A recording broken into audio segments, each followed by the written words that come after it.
Begin to take their seats.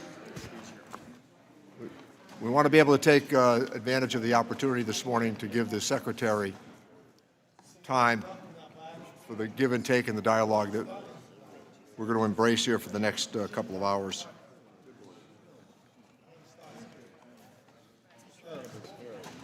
I think we can proceed on the first issue so that we can get to the chairman. It is of no controversy. So first, let me call the Ways and Means Committee to order. Good morning. Before turning to our hearing this morning, the committee's annual budget on views and estimates for fiscal year 2021 in accordance with the requirements of Section 301D of the Congressional Budget Act of 1974 and House Rules X Clause 4F. Members will find a copy of the letter to the Budget Committee in front of them, and you've also received the same in advance of today's notice. Let me thank Ranking Member Brady for working with me on this matter so that we are able to submit a consensus document to the Budget Committee that reflects the priorities of the Ways and Means Committee as a whole. Without objection, the views and estimates will be considered as read and open for amendment at any point. And if there are no amendments, I will now recognize Mr. Thompson for the purpose of offering a motion. Mr. Chairman, I move that the committee favorably report the committee's annual budget views and estimates letter for 2021 to the Committee on Budget. All those in favor of the gentleman's motion, say aye. Aye. Aye. Opposed, no. The ayes have it. The question is on reporting the Budget, Ways and Means Committee for fiscal year 21. Now, without objection, the staff are authorized to make technical and conforming changes, and with that, the committee markup is adjourned. Should be that easy for you, Mr. Secretary. Now, I want to call to order pursuant to notice the hearing on the proposed fiscal year 2021 budget with Secretary Stephen Mnuchin. Mr. Secretary, welcome and thank you for joining us today. We are here to examine the President's 2021 budget, a proposal that doubles down on Republican policy of expanding benefits for wealthy Americans and special interests at the expense of the middle class. The year after the Republican tax law went into effect, we saw the sharpest drop in 50 years in the amount of income taxes that corporations paid. On top of the predicted losses, the Congressional Budget Office reports that Treasury's business-friendly regulations combined with tax planners' workarounds will cause the government to miss out on an additional $110 billion in tax revenue. Here's what's clear. The tax law that was passed here in December of 2017 did very little to help middle-class Americans, and they sure at the moment have not seen the benefits they were promised. Wages are still stagnant, and evidence points to state and local minimum wage increases that have driven up the limited wage growth that we have witnessed. The President claimed that in 2017 his tax law would cause the economy to grow by as much as 6%. That growth never materialized. Instead, growth slowed to barely above 2% in the fourth quarter, as most economists recommended and suggested, roughly the same rate that we had seen before the tax cuts. The sugar high of the tax vote has worn off, and more trouble is on the horizon now, especially with the spread of coronavirus shaking world markets. In this moment of crisis, we need sound leadership and reassurance from the President. We hope that he will inspire confidence in the government's ability to address this health emergency. This is time for the careerists and the experts to be heard. And now, the decrease in the people with comprehensive health care coverage that resulted in the 2017 tax law, it was damaging to the Affordable Care Act, and it threatens to exacerbate the coronavirus crisis. This development is especially dangerous as the administration promotes junk insurance plans that lack essential health benefits like coverage for hospital services to treat coronavirus. We meet today not just in the midst of a health crisis, but also during tax filing season. Yet again, lower-income Americans find themselves receiving worse treatment than their wealthier peers. Millions of workers had to wait, and many may still be waiting on their refunds for the Earned Income Tax Credit and the Refundable Child Tax Credit. These tax filers deserve to receive their refunds immediately after February 15th and should not face weeks of IRS delays in processing. Last year, Ways and Means Democrats sought to bring more fairness to the code and voted to expand these important tax credits as part of my legislation, the Economic Mobility Act.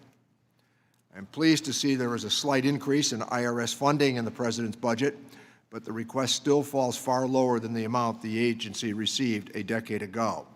While we need to provide the IRS with the resources required to support its important work, we must also ensure that it executes the work fairly and responsibly. Low-income tax filers should not be audited at a disproportionately higher rate simply because their returns are less complicated to examine. The IRS needs to go after tax frauds and cheats at every income level. I will note that I was pleased to see that you appointed a new national taxpayer advocate, Erin Collins. We look forward to working with her as she carries out her critical service to American taxpayers during this filing season and indeed throughout the year.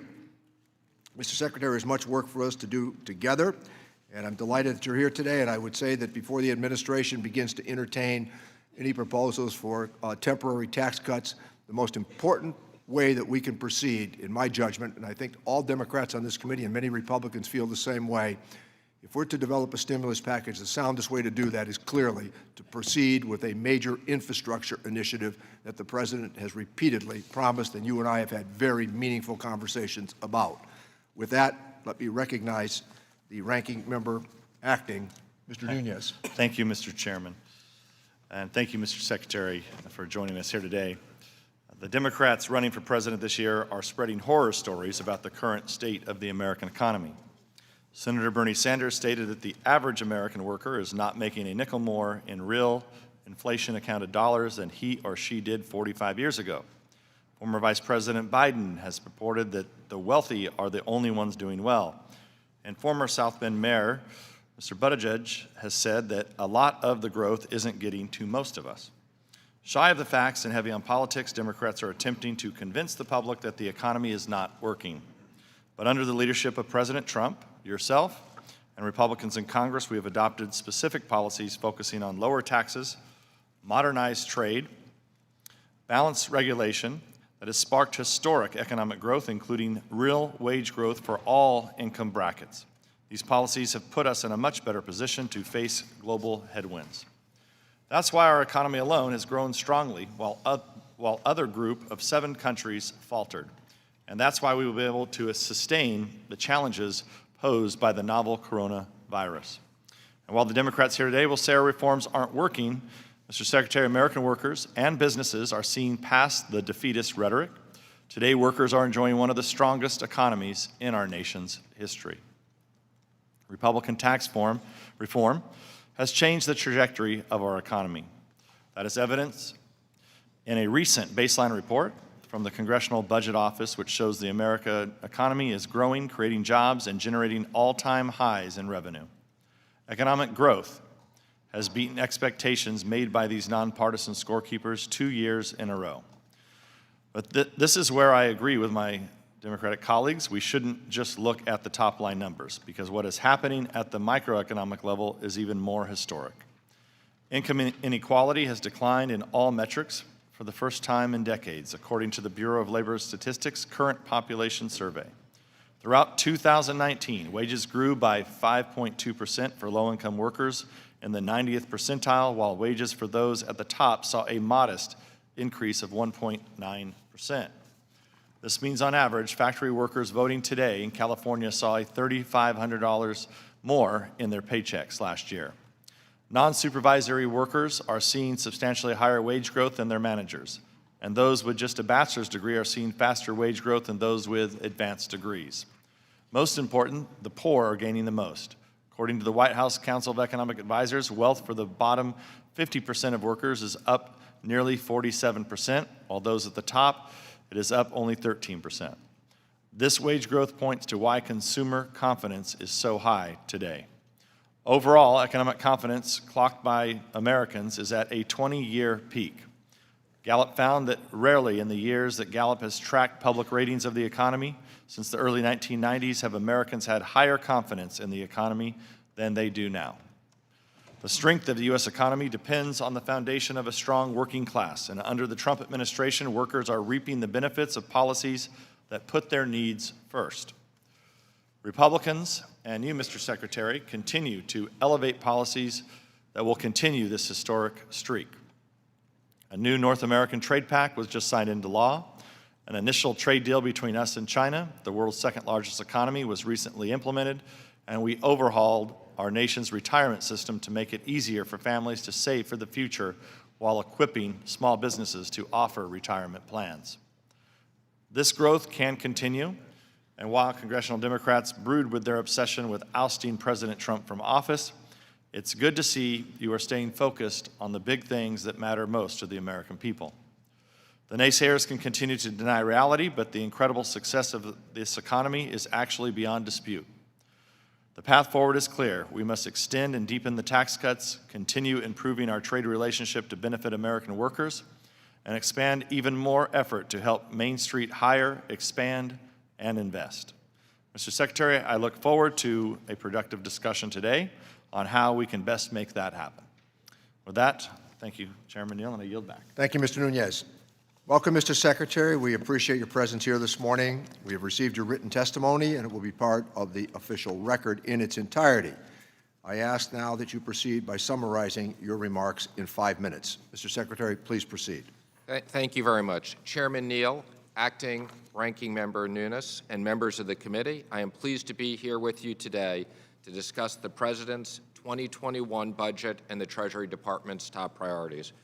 I first want to note that the administration is closely monitoring the coronavirus and its effects on public health, as well as any effects on supply chains, markets, and the broader economy. The administration is coordinating with international organizations and counterparts in other countries. This morning I had a call with the G7 finance ministers and central bank governors to do everything possible to limit the spread of the virus and limit the harm that it causes. We stand ready to work closely with Congress on the emergency funding package and any other related issues. Turning to our broader priorities, I am pleased to report that President Trump's economic agenda is working. Tax cuts, regulatory relief, and better trade deals are improving the lives of hardworking Americans. Unemployment remains historically low at 3.6%. January's labor force participation rates among prime age adults reached 83.1%, an 11-year high. America's economic strength and competitiveness is a bright spot in the world as other nations experience headwinds. The President's 2021 budget for the Treasury Department makes clear that we continue to prioritize economic growth as well as our critical role in national security matters. Of particular interest, we are requesting $12 billion for the IRS. This includes funding to implement the Taxpayer First Act and the third year of Integrated Business Systems Modernization Plan. We continue to bring the IRS into the 21st century by updating systems, using better analytics and other technology. We also remain focused on improving customer service for taxpayers by reducing call and wait times and enhancing the IRS's online service capabilities. I'm pleased to be here with you today. Thank you very much, and I look forward to answering your questions. Thank you, Mr. Secretary. Without objection, each member will be recognized for 4 minutes to question our witness today so that we may ensure that all members of the committee have an opportunity to inquire before the Secretary's schedule requires that he leave. Consistent with committee practice, I will first recognize those members present at the time of the gavel coming down in order of seniority. And let me begin by recognizing myself. Mr. Secretary, I think it's fair to say that last week that the American people received mixed messages on the coronavirus from the administration. One key economic advisor said that the coronavirus is contained, and just last Friday, the President called it a hoax. This message is in complete contrast to what the careerists and those public health official experts have said, warning the public that there is much unknown and that American daily lives may well be disrupted. In addition, a whistleblower reported that the Department of Health and Human Services may have exposed certain employees and the public to coronavirus. We are still waiting for HHS to respond to our questions about the allegation and current deployment of non-public health staff. We hope you and others on the coronavirus task force will help us get to the bottom of these allegations.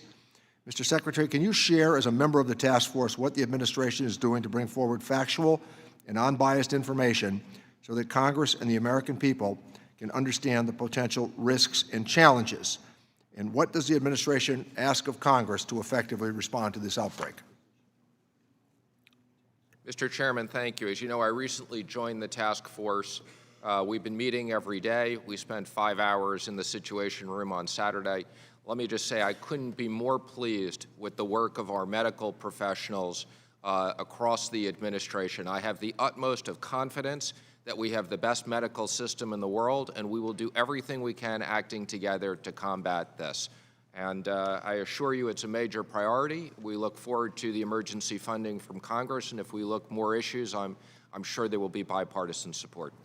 We hope that there will be a speedy response to the whistleblower complaint as well, Mr. Secretary. I would just say that's not in my lane, but I would have no reason to expect otherwise. And as has been said, on the testing, we are aware that there have been no issues to those medical professionals, which obviously is our utmost priority. Mr. Secretary, the President's Chief of Staff said on Friday that the President is considering another round of reduction in corporate tax rates after the 2017 law already cut it to 21%, lower than ever contemplated. Corporate tax cuts that primarily fund stock buybacks do not benefit the middle class or meaningfully stimulate the economy. What would stimulate the economy is a strong infrastructure topic that you and I, again, have had several meaningful conversations on. We have presented on our side a bold infrastructure package, and the committee has held 2 hearings on this topic. We've tried to work together successfully after passing USMCA in a bipartisan manner, and I hope that we can continue to work together on this package this year. We're hoping that the President's leadership in finding appropriate offsets will help us with that endeavor. Could you give us an update on the administration's thinking as it relates to infrastructure? Mr. Chairman, thank you again. And I, too, have very much appreciated the multiple meetings and telephone calls that the 2 of us have had. We look forward to working with you and the committee on this. You know this is a priority of the President. And I appreciate your comments earlier, particularly if there's a need to stimulate the economy as a result of the coronavirus. I am sure that infrastructure is a priority for the President. I also want to ask you today, because I've been following closely the discussion that's related to digital service taxes and your negotiations at OECD on taxation of digital economy. You know that last week I objected pretty strenuously to the French president's decision to go it alone, and I would like to get some idea of what you think that Congress might be apprised of as we go forward on this issue to make sure that these OECD proposals take into consideration American concerns about digital taxes. Mr. Chairman, I can assure you there may be other areas where there's not bipartisan support. This is an area where there is absolute bipartisan support. We all oppose these digital service taxes. We have been working round the clock on these issues at the OECD to see if we can come up with a proposal that is acceptable to us, to Congress, and to U.S. businesses. And the President has been personally involved in conversations with President Macron and others to delay implementation and collection of these taxes. Mr. Secretary, there are about 10 million Americans who participate in multi-employer pension plans, and about 1.3 million of them are in plans that are quickly running out of money. This has been another topic that you and I have discussed. Working people now need our help, and they need it fast. And I believe that the last man standing rule is being severely fractured even as we meet this morning. To address this crisis, last year the House passed the Butch-Lewis Act on a bipartisan basis, and the bill has been introduced in the Senate with bipartisan co-sponsors. We've talked about the urgency of the multi-employer pension plan crisis, and in addressing this pension crisis, a priority of the administration must remain. And if so, what steps are you taking to address it? Mr. Chairman, I share your concern on this issue. I am concerned about the many people that relied upon these pensions. I'm also concerned about the PBGC. We look forward to working with the Senate Finance Committee on this issue and finding a solution that can be supported by the Senate, the House, and the administration. And let me just point out that we have on the committee, as I noted in my opening remarks, we have proceeded with what we believe is an expansion of the Earned Income Tax Credit and the Refundable Child Tax Credit. They're very important anti-poverty programs, and we believe that we can find a path forward with the administration on these very issues. We hope that the administration's mind is not closed, and we believe that we could achieve something substantial that on a bipartisan basis as it relates to those 2 initiatives. And I hope that your mind remains open on that based on the discussions that we've had. Yes, and let me just comment on your opening statement about the delay in those. I am not not aware of any delay. I will follow up with the IRS. As you know, we have a mandatory requirement to hold it to a certain date, and my understanding is the IRS has on an expedited basis processed them, but we will look into that issue. Thank you. Let me recognize now the ranking member acting, Mr. Nunez, for inquiry. Thank you, Mr. Chairman. Mr. Secretary, we can choose traditional American values that prioritize hard work, an expanding economy that provides opportunity for all, limited government with low tax rates that treats everyone fairly, instead of high rates combined with loopholes for well-connected, and freedom of families to make the decisions they think works best for them. On the other hand, there are voices on the left that believe families cannot and should not be trusted to make their own decisions about work, spending, and saving, because government bureaucrats can make better choices for them. Belittle the idea that success starts with hard work, want confiscatory tax rates at 90%, and actually believe that instead of economic growth, the government should strive for its opposite, degrowth. They think child hunger is somehow caused by allowing businesses the freedom to develop and offer for sale an unlimited number of products and services, while praising socialist regimes that are actually starving their people. The last 3 years provided just a small example of how low tax rates and sensible regulations can allow the free market to generate economic growth and opportunity for all Americans. Unemployment rates have hit historic lows at a time wages are up, especially for lower-income Americans. There are actually more jobs available than Americans looking for work. And progressive economists have had to reconsider their dire predictions of secular stagnation under which our economy and future generations would be doomed to failure. Secretary Mnuchin, can you discuss the growth in our economy since the beginning of 2017 and how that growth has differed from what many were projecting before President Trump took office? And what does this say about the basic policy divide between free markets and socialism? Thank you. I think there's no question that the President's economic policies are working. The U.S. is the bright spot of economic growth. The rest of the world growth has slowed down considerably. And I couldn't be more pleased that we have at this point a very resilient U.S. economy as we go into the experience of the coronavirus. Mr. Secretary, I have a similar question on the digital service taxes that are targeting American companies. I think there's strong agreement here, bipartisan agreement between the Republicans and the Democrats, but I'd like to just express our concern about the direction that the French are going and give you an opportunity to talk about maybe some of the solutions you see in the coming months and perhaps how we can be helpful to you, to what you're trying to do to resolve this problem. Well, we look forward to working with Congress. As we've said repeatedly, we don't agree with digital service taxes. We think they're discriminatory in nature. We do think that international taxes are some of the most complicated issues that there can be.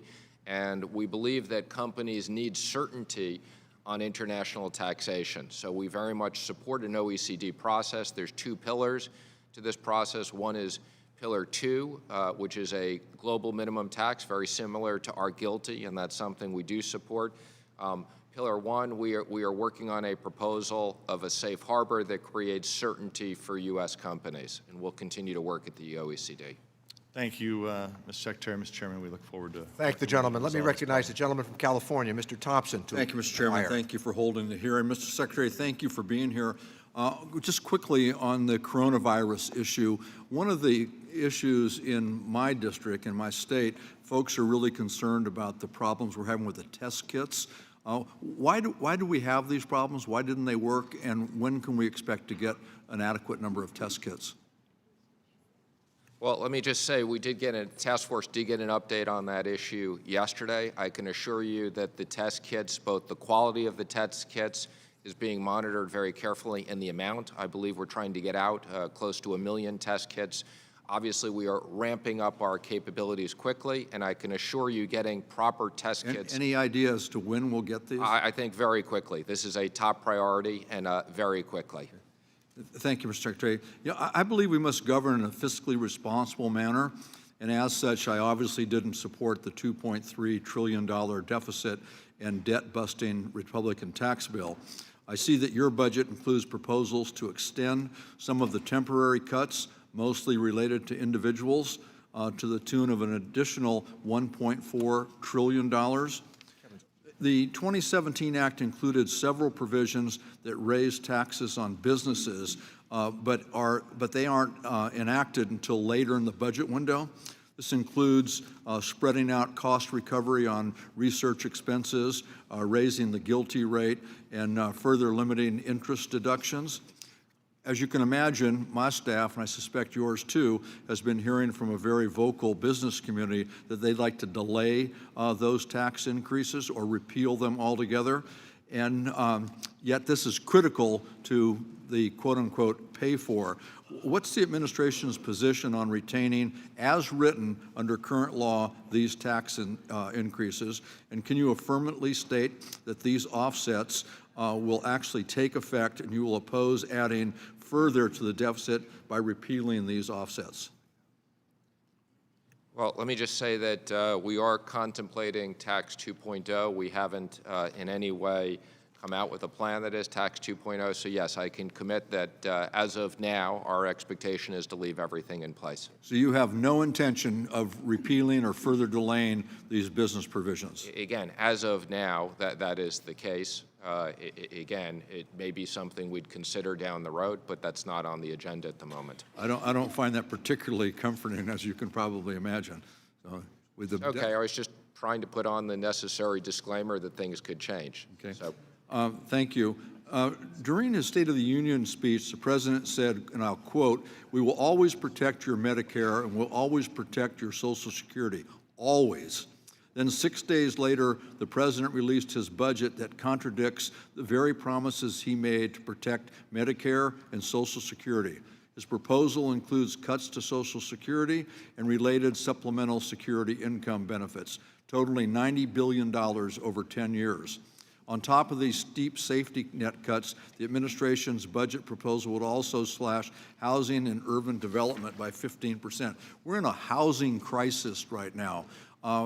How can we possibly think slashing the budgets are going to help us with this terrible homelessness problem we have and this housing shortage that we have? Well, let me comment on the Social Security and Medicare, which I'm much closer to, and be very clear that the President very much supports Social Security and Medicare, as you said, as he commented. I'm looking at the budget, and in every year, Social Security and Medicare go up. Matter of fact, Social Security goes from 1092 to 1906 within the budget window. So I think that what there's really built in is some savings as a result of the economy doing better and getting rid of some fraud, but in no way are we looking to cut Social Security benefits. Let me recognize the gentleman from Nebraska, Mr. Smith, to inquire. Thank you, Mr. Chairman. Certainly thank you, Mr. Secretary, for being here and sharing your expertise and for your service to our country. I want to briefly touch on an issue of concern, which I am sure you're aware of, on the proposed regulations implementing Section 199A G, the grain glitch fix. A number of us on this committee wrote to you recently about the need to ensure legislative intent as Treasury finalizes regulations implementing this provision. I hope you will take the appropriate time finalizing this regulation and work with us to ensure the producer members of co-ops are not harmed by this bipartisan provision. Also on the topic of regulations, there has been a fair bit of reporting on how Treasury has actually implemented the TCJA. I was hoping you could clarify just a couple of things. How would you say Treasury decides who to meet with about proposed rules, and can you reflect a little bit on that process? So let me first comment on the grain glitch, which I can assure you I am very focused on and very aware of. You've probably heard of it before several times. As recently as yesterday, I had a 1-hour meeting on this. And let me be very clear on the grain glitch, which we already had a fix to the original grain glitch, which had bipartisan support. Our job is to implement the law. Our job is not to make policy on this. We are going to go back and speak to this committee and the Senate Finance Committee to make sure we understand very clearly what the intent was here. And we're looking to Congress on to make sure this is fully implemented. Now, in your second question on who we meet with, I would say we meet with almost anybody who wants to come in. I mean, if anybody has any qualifications associated with an issue, you know, I can tell you regularly we meet with industry people, we meet with specific companies. We try to do this on a basis of people that want to have input on many of these things. We've had over 100 meetings. And then when we make regulations, we put them out for public comment and seek comments and review them. Very well. I appreciate that. And so obviously there's a lot of work involved in implementation and interpretation, and so I certainly appreciate that. And I'm glad you reflected earlier on many of the positive aspects of what's happening in the economy. And I don't think these happened by accident. I think that when you reflect on the workforce participation rate, it speaks volumes, certainly in addition to the unemployment rate, and we should really celebrate that. I continue to hear from employers across my district that they need more workers, and that's quite a challenge these days. And so I hope it's something that all of us can keep in mind as we continue to build on this already great economy and hopefully even more opportunity for Americans in the future. Thank you. I yield back. Thank the gentleman. Let me recognize the gentleman from Connecticut, Mr. Larson, to inquire. Thank you, Mr. Chairman, and thank you, Secretary Mnuchin. Let us continue to hope that as we combat the coronavirus, that people with your stature continue to come forward and speak. I think, as you rightfully applauded the healthcare officials, everybody on both sides of the aisle and across the country wants to see America succeed here. In fact, is counting on America to do so. So it's my sincere hope that we can continue, and tough questions that are asked by this side shouldn't be misconstrued as being political or anti-American, but just the desire and anxiety on everybody that I know you share to get to the bottom of this and help us move forward. I want to thank you also for your comments and your continued work with Chairman Neal on so many fronts. We had a great conversation the last time you were here about working together on Social Security. I want to commend the President of the United States for his consistency in terms of what he said in the State of the Union, and more importantly, what he said during the throes of a political campaign, when he stood up to 16 other Republicans and said that Social Security was not an entitlement, it was an earned benefit. Mr. Secretary, do you believe, as the President, that Social Security is an earned benefit? I do. Thank you. And I think this is something that we need to work on, economists especially. You mentioned at the start of your comment that as we look, with interest rates being as low as they are, it's going to be difficult for the Fed to do something significant with respect to what's going to happen in this economy. But making sure that Social Security is solvent and, in fact, expanding something that hasn't been expanded and touched in 37 years or expanded in 50 is long overdue, with 5 million Americans receiving checks below the poverty level, with the opportunity to modestly increase by 1% the contribution, phase it in over 25 years, we can stimulate an economy, because all of that money, as you know, nobody hoards their Social Security checks. It goes right back into the economy, and the American people are willing to pay more to this. Now, here's the rub. And, you know, Republicans rightfully brag about their tax proposal. They should be proud of that in many respects. Except the other part of that is, as you heard Mr. Thompson say, when it's unpaid for and it creates an enormous debt, and that debt is perceived to then be paid for by the very people at the bottom by cuts to programs, is what really gets the American people upset, and especially people on our side of the aisle. We would like to propose to work with you and come up with a solution that will both boost the economy and pull America forward and take care of individuals who have paid for something that they expect to be there. 68% of millennials will rely on Social Security only. More than 54% of the nation does as well. Will you commit to working with us and working to get this done? Thank you, I will. I think it's a very important bipartisan issue, and I take my role as managing trustee of the Social Security Trust Fund very seriously. Thank you, and I yield back. Thank the gentleman. Let me recognize the gentleman from Texas, Mr. Marchant, to inquire. Thank you, Mr. Chairman. Secretary Mnuchin, welcome. A common objective of Congress and the administration, I believe, is to attract capital investment from every available source, including foreign investors, to improve our productivity, boost our economy, and create jobs here at home. Regrettably, the Foreign Investment on Real Property Tax Act continues to impose a discriminatory tax on foreign investment in U.S. real estate and infrastructure. No other asset class is subject to the FIRPTA burden. In its current form, all it tends to do is divert global capital to other countries and reduce jobs and growth in construction and related industries.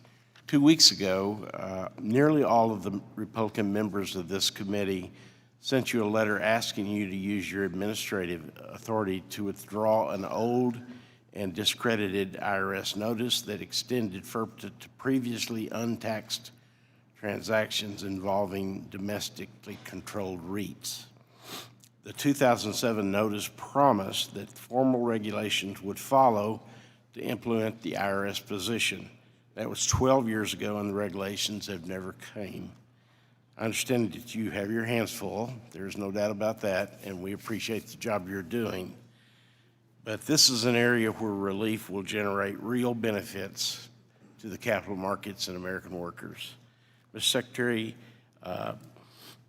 can you make a comment on this and give us some hope that this may come to conclusion in the near future?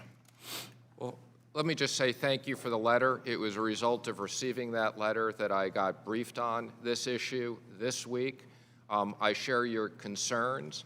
I think it makes no sense that we discriminate against foreign investors. I think that is something that we are going to look at, what capability we have on these regulations.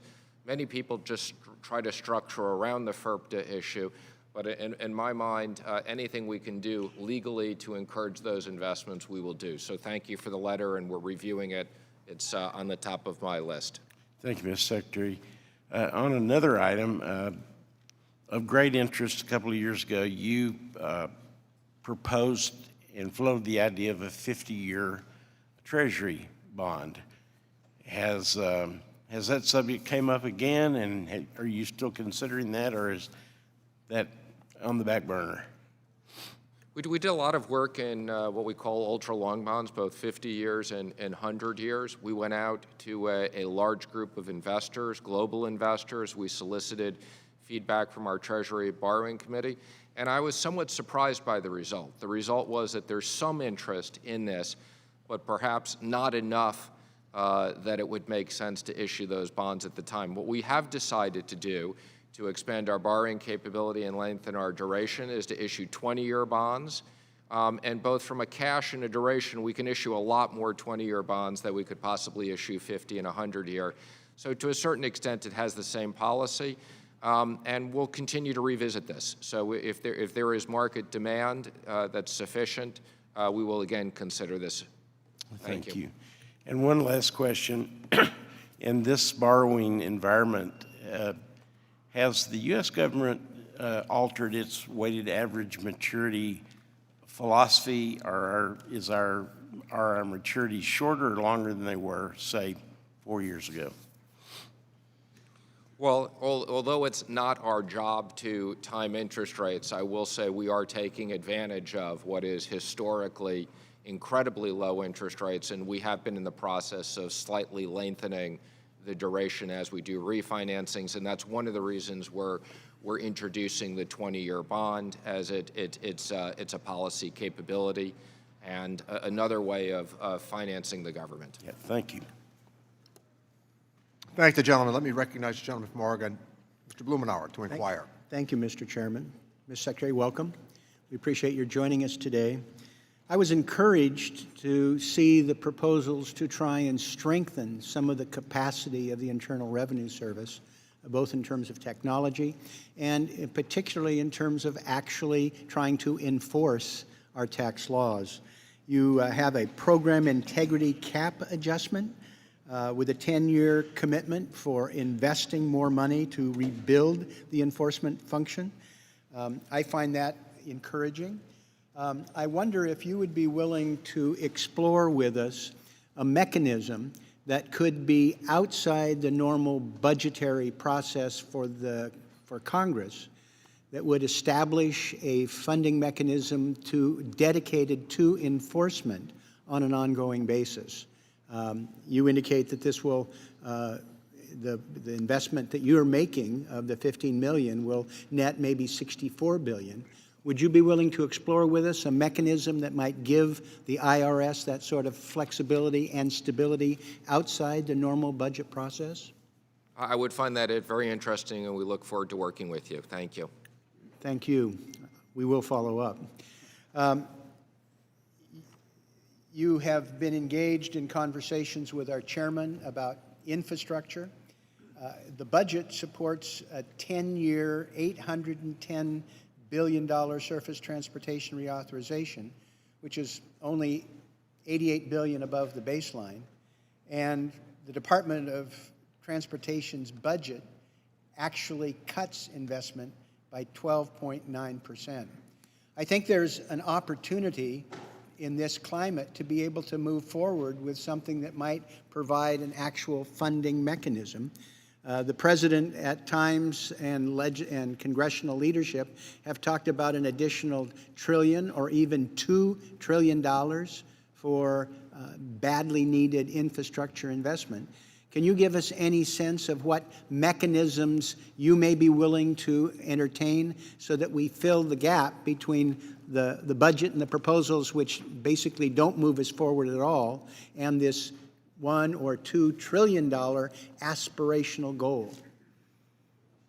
Well, despite it's not in the budget, the President is very interested, as you've said, in a $1 or $2 trillion infrastructure program, and we look forward to working with this committee and the Senate to figure out how we can get that done. Mr. Secretary, I am hopeful that at some point we can move beyond the idea of working together and thinking about it to actually be specific. At times, the President on 2 occasions talked about increasing fuel taxes. There has been broad testimony before our committee from the business community, from organized labor, from the professions across the board that pointed out that 34 states have put together bipartisan initiatives to increase transportation funding. And I would hope that we could get to the point where we could actually look at what has happened there that enabled people to come together.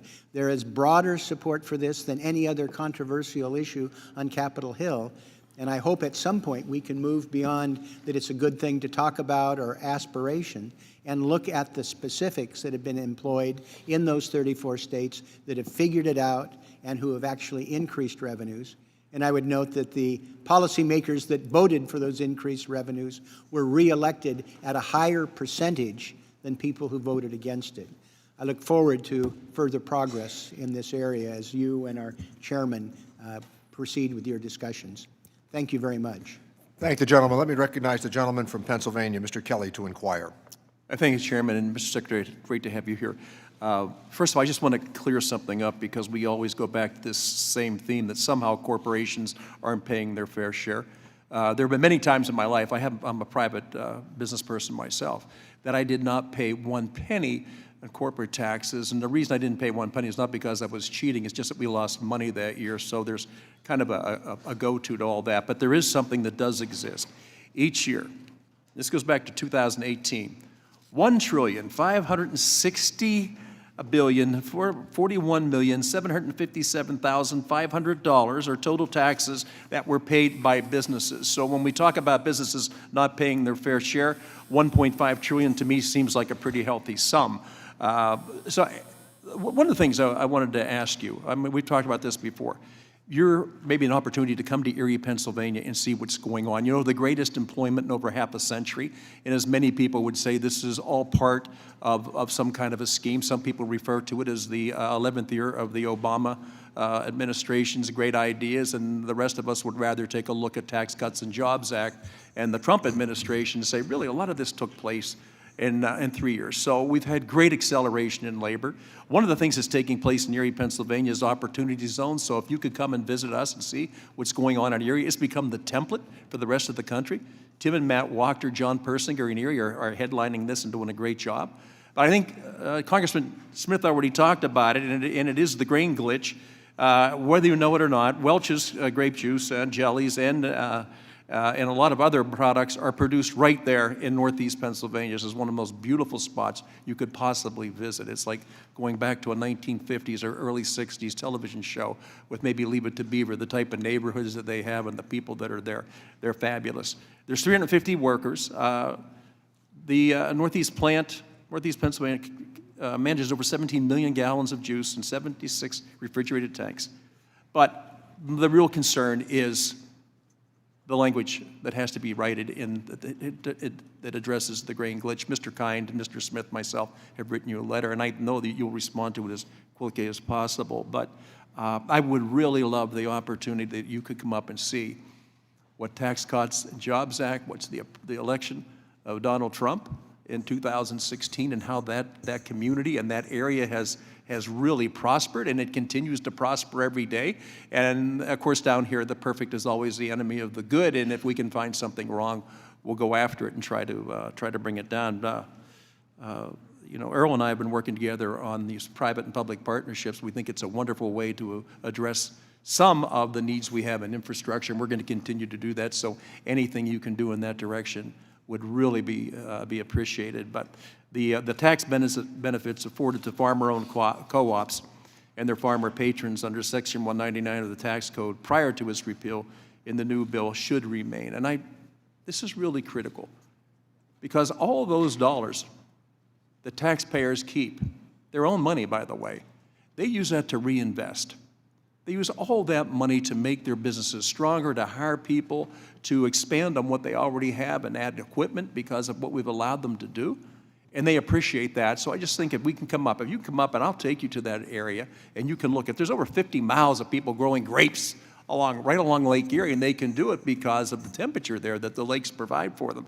So anything that you can do working on that issue would be greatly appreciated. I want to thank you for your appearance here today, and I want to thank you for the commitment that you've made, not only to this administration, but more importantly, to the United States of America and all of us. I really appreciate you walking out of the life you were in, which was much better than this one, and coming into here. And I think at times you must feel like a piñata on Cinco de Mayo.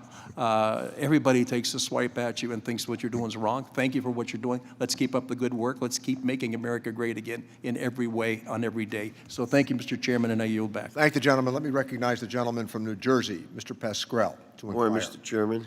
Bill? Secretary, thank you for being here today. This isn't going to be pretty, but I have great respect for you. I wrote a letter to you, and one of the members of your staff responded to that letter when I was making a comparison between the request that the chairman of this committee made under law, under Section 26 U.S. Code 6103, when he requested President's tax returns. Let me read what the law says. Upon written request from the chairman of the Committee on Ways and Means of the House of Representatives, the chairman of the Committee on Finance of the Senate, or the chairman of the Joint Committee on Taxation, Secretary shall furnish such committee with any return information specified in such request. The rest of the law goes on to say that you can't make it public, and we all know that. You rest your laurels in your response on you couldn't make it public, unless the committee votes. It's called democracy.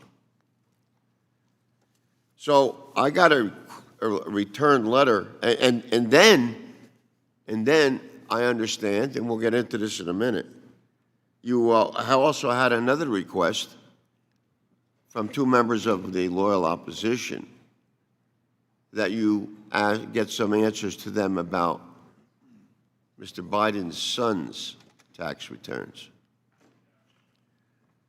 So I took my shot. I got my answer. In fact, the person who responded to me, I'd like to talk to him personally about this.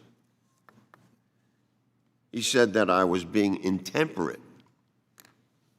Being lectured on civility from someone who works for the president, President Trump, is like taking chivalry lessons from Jack the Ripper.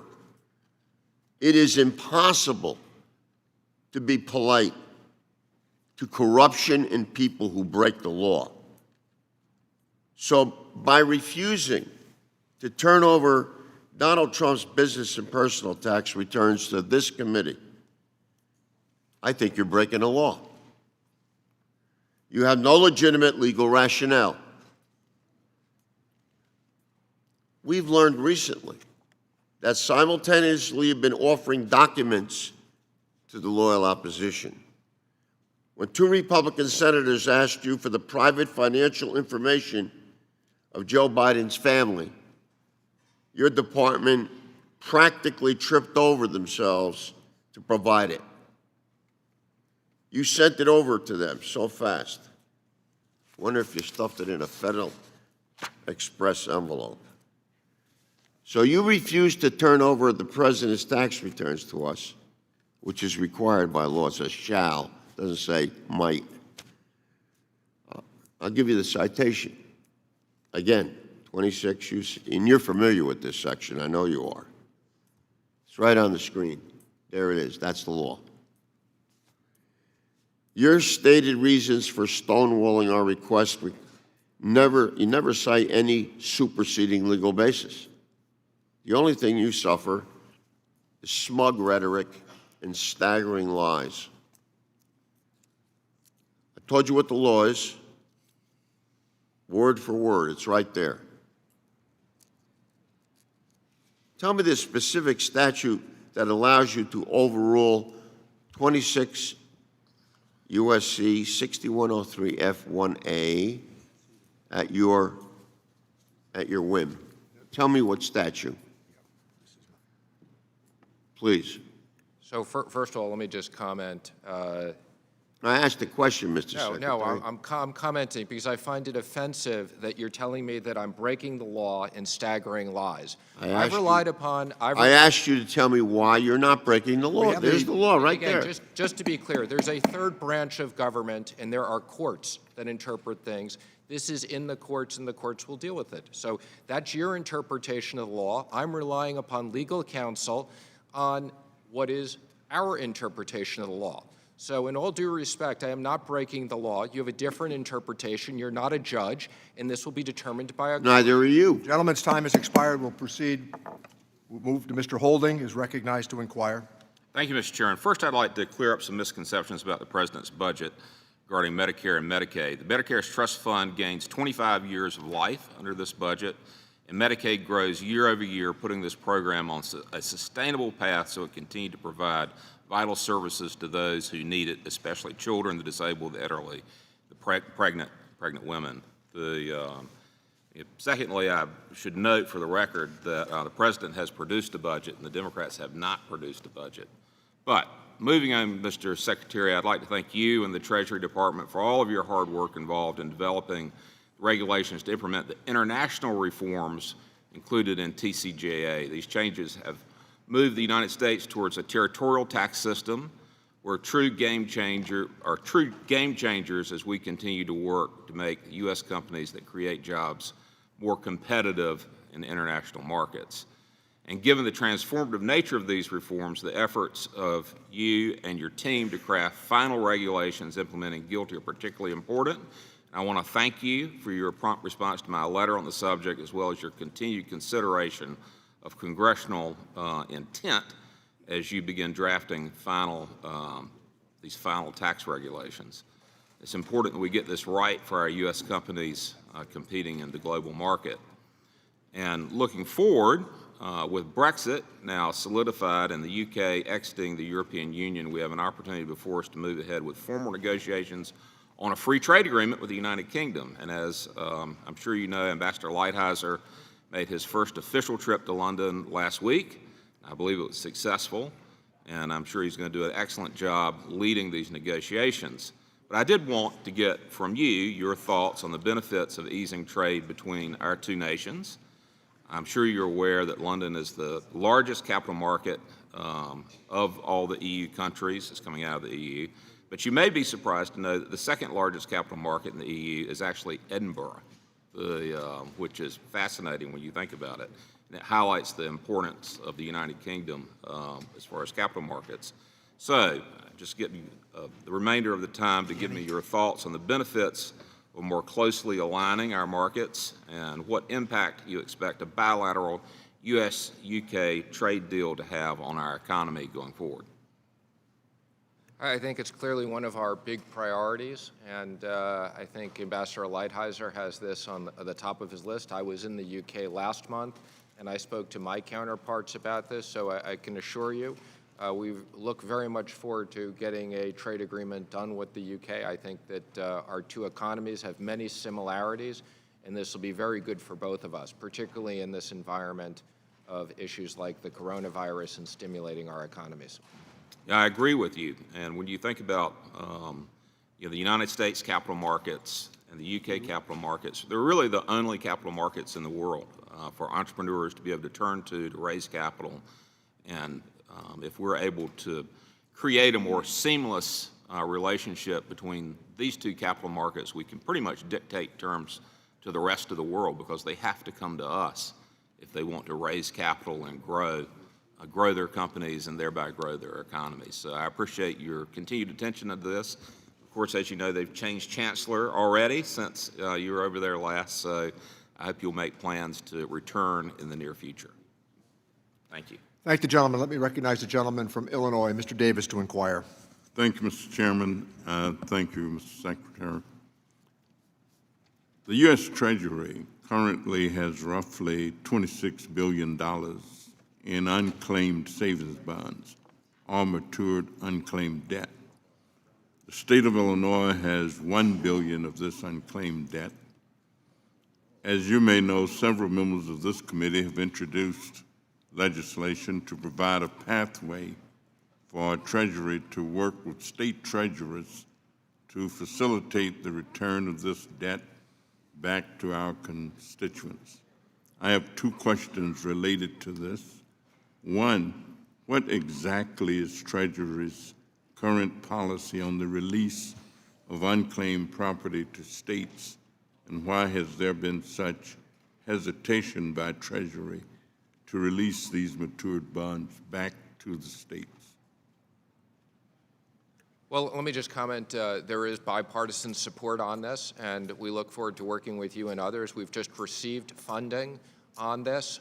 We're starting a pilot project. We've started, I believe it's the Hunt program, and we want to return the money to its rightful owners. So some of this goes back to on microfiche, and we need to be able to identify the people, but we want to return the money back to the rightful holders, and we look forward to working with you.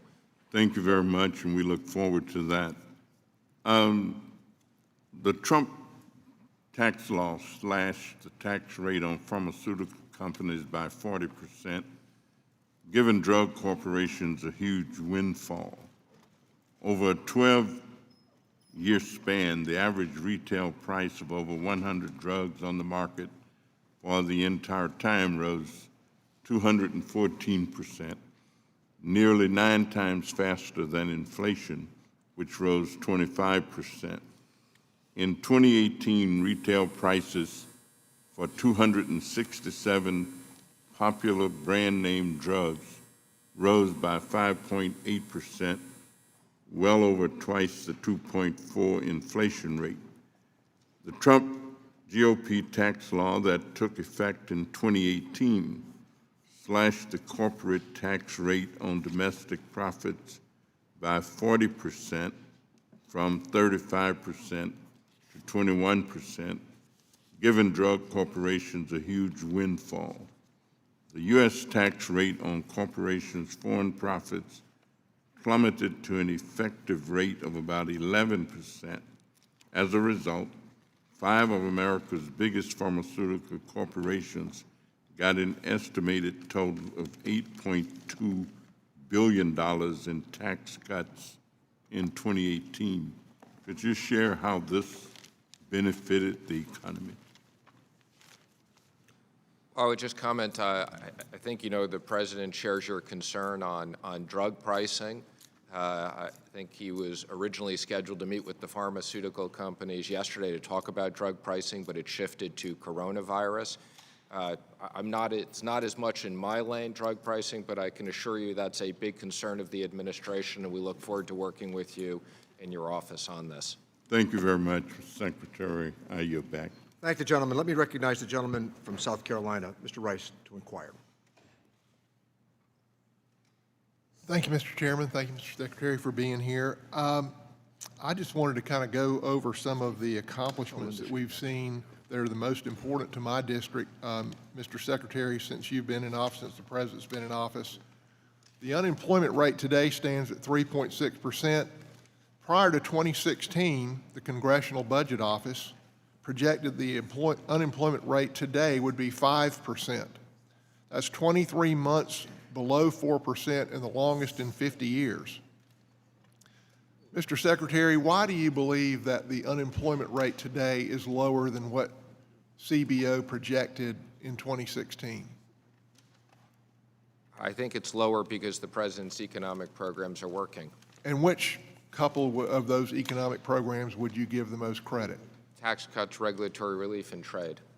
And I just want to highlight that when I hear people say this is only for people on the top end, I represent one of the poorest counties the poorest county in South Carolina, one of the poorest in the country. It's Marion County, South Carolina, which is 57% African American. And on the date that President Trump took office, the unemployment rate in Marion County was 9.6%, and today it's 4.2%. So I want to thank you on behalf of the residents of Marion County for your economic policies and the President's economic policies. GDP has grown at 2.5% for the first years of the Trump administration. Prior to President Trump's election, CBO, and this is at the last years of the Obama administration, CBO projected that GDP would only grow at 2%, so it's 0.5% higher than they projected. They were wrong. They were far too low in their expectation of economic growth. To what do you attribute their miscalculation? Again, it would be the economic programs. And that would be primarily tax reform and the regulatory reform, correct? That is correct. And don't forget trade. Yes, sir, and trade. So we've got additional growth that we didn't expect. It just magically appeared, right?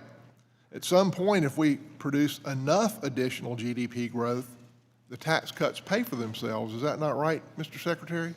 That is correct, and I would say we still think the tax cuts will pay for themselves. So we're experiencing a 0.5% higher GDP growth right now than CBO projected when the President Obama was still in office. That is Would a 0.5% additional GDP growth pay for the tax cuts? It will.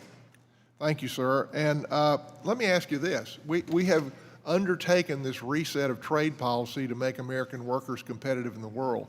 I don't know of anybody on this dais that would argue that we didn't need to take China on particularly. What is the effect of the trade war with China? I guess you could call it a war, restructuring, renegotiation. What is the effect of that on GDP in the short term? Well, first of all, I don't want to refer to it as a trade war. Matter of fact, we've had a historic Phase 1 agreement, which I think is going to add considerably to the economic success. I agree, but in the first 2 years of this renegotiation, let's call it that, what was the effect on GDP? Was it positive or negative? I'm happy to follow up with you. I think there's a bunch of different analysis on this, and it's difficult to model on this. But I would suspect it was negative, and I would suspect that this Phase 1 agreement is going to go further to grow GDP, and I suspect that this 0.5% of additional growth that we did not foresee is going to is going to grow from here, and that because of President Trump's economic policies, that we will more than pay for the Tax Cuts and Jobs Act. thank you. I agree with you. Thank you, Mr. Chairman. I yield back. Thank the gentleman. Let me recognize the gentlelady from California, Ms. Sanchez, to inquire. Thank you, Mr. Chairman and Mr. Secretary. Once again, I'm rather disappointed that you've been sent here to sell us on this particular budget proposal, because countless line items in the president's budget fall woefully short in addressing the most pressing issues of Americans, whether it's a fair deal for working families, the need for robust infrastructure improvement, or basic funding for agencies to properly function. This budget misses the mark on so many levels. On the issue of working families, the Earned Income Tax Credit, or EITC, and Child Tax Credit, CTC, are refundable credits to provide support to low and moderate income working parents. It lifts millions of people, including children, out of poverty. EITC and CTC are income-based refundable credits that give working families real money in their pockets, often to cover the basic necessities for children. So does it make sense to you that refunds for families and children from the essential programs are now being used to offset student loan debt? Does that make sense to you? Well, let me just comment. I wasn't sent here to sell you on this. I came here at the committee's request to answer questions. Okay. And okay. I see them then you don't think his budget is a good budget, and you disagree with it? I do think it's a good budget. Well, then I would say you're here to answer questions to try to put a positive spin on his budget. I'm here to call me crazy, but that's why I think you're really here. I'm here to answer your questions, and I think there are both the student loan issue is a separate issue. Part of the reason why the student loan savings is, as we expect the economy but should we be using, should we take away people's child tax credit or EITC refunds because they have issue with student loan debt? I mean, taking food literally out of the mouths of children because people can't pay their student loans back, which is crippling debt in this country, second only to mortgage debt. It's surpassed credit card debt. Does that not concern you at all? Let me just say the student loan programs do concern me. I think they need to be restructured, and we look forward to working with this committee and Congress on student lending, which... Okay, thank you for that answer. Beyond that, the IRS studies have found that most EITC claims filed by paid preparers come from those who are not licensed. And the studies show that they have the highest rates of erroneous EITC claims, yet there's no requirement to pass a tax competency test or keep up with changes in the tax law. Would you agree with the previous national taxpayer advocate that Congress should provide IRS the authority to regulate unenrolled return preparers? Do you agree with that? Or? I need to study this issue a little bit more, but I would say I absolutely agree that we need to make sure that tax preparers are competent. And however we do that, I do agree with your point. Great, I appreciate that. Moving to a related issue, the IRS assigns collection accounts to private companies. Some people on this committee, myself included, believe that only the IRS should collect taxes.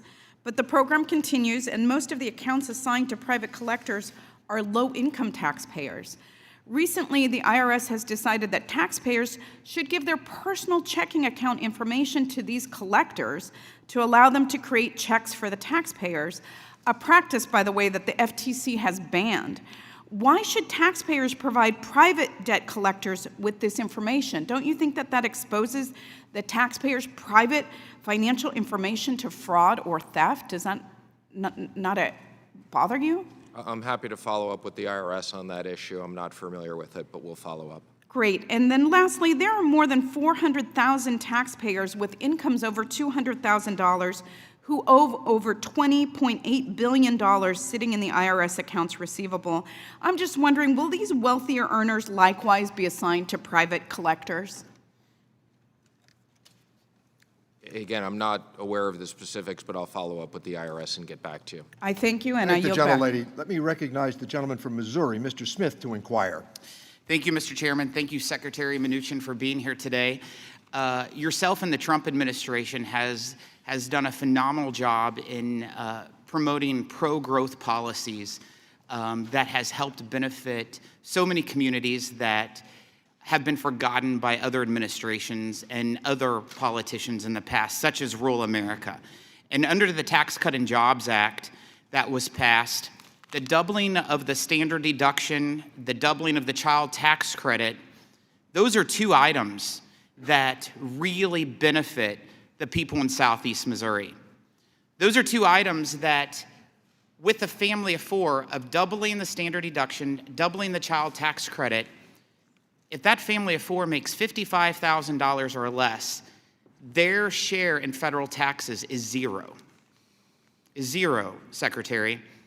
I represent a congressional district where the median household income for a family of four is right at $40,000 a year. So the Tax Cut and Jobs Act was a huge benefit for the people in Southeast Missouri. It may have not been to my colleagues on the other side of the aisle because they represent much wealthier areas, but for a family that made $40,000, your pro-growth policies with the Trump administration were phenomenal, and I want to say thank you. And the Tax Cut and Jobs Act, President Trump and the Republicans-led Congress also made other changes to the tax code that supported farmers, ranchers, in the heartland of America by creating the 199 Cap A deduction, lowering individual tax rates across the board and providing certainty for businesses. On the 199 Cap A deduction, this continues to be an important issue for southern Missouri farmers and ranchers. Mr. Secretary, do you think you would be able to commit to working with Congress as well as stakeholders through the rulemaking process of this provision? Yes, and I'm glad to hear the tax cuts are working in your district. Thank you, Secretary. Now, switching gears, I want to talk a little bit about the electric vehicle tax credit. Isn't it true that originally the EV tax credit phase-out cap was 250,000 vehicles for the entire industry and has since been increased to the current level of 200,000 vehicles per manufacturer by the American Recovery and Reinvestment Act of 2009, meaning that the federal government has been subsidizing electric vehicles for quite some time now? Yes. And of these cells, we are seeing that over 50% of them are in a single state, California. 50% of the people subsidized by electric vehicles is in one state, that's California. Realistically, does it really make sense to provide a federal tax benefit for purchasing an electric vehicle to individuals that live predominantly in one state? You think that's fair? I do not. Now, when looking at electric vehicle credits claimed, a September 2009 report from the Treasury Inspector General for Tax Administration identified that a potentially $73.8 million was erroneously claimed in EV credits between 2014 and 2018. By eliminating the electric vehicle tax credit, would you agree that we would see that waste, fraud, and abuse disappear? Yes. I'm pleased to see that President Trump's budget once again included a proposal to repeal the electric vehicle tax credit. I appreciate the president continuing to eliminate waste, fraud, and abuse, and his approach in making sure that federal tax dollars are not subsidizing the coastal elites. I want to say thank you, Mr. Secretary. Thank you for being here. Thank the gentleman. Let me recognize the gentlelady from Washington State, Ms. Delbene, to inquire, and we will now move to a 2-to-1 questioning ratio, beginning with Ms. Delbene.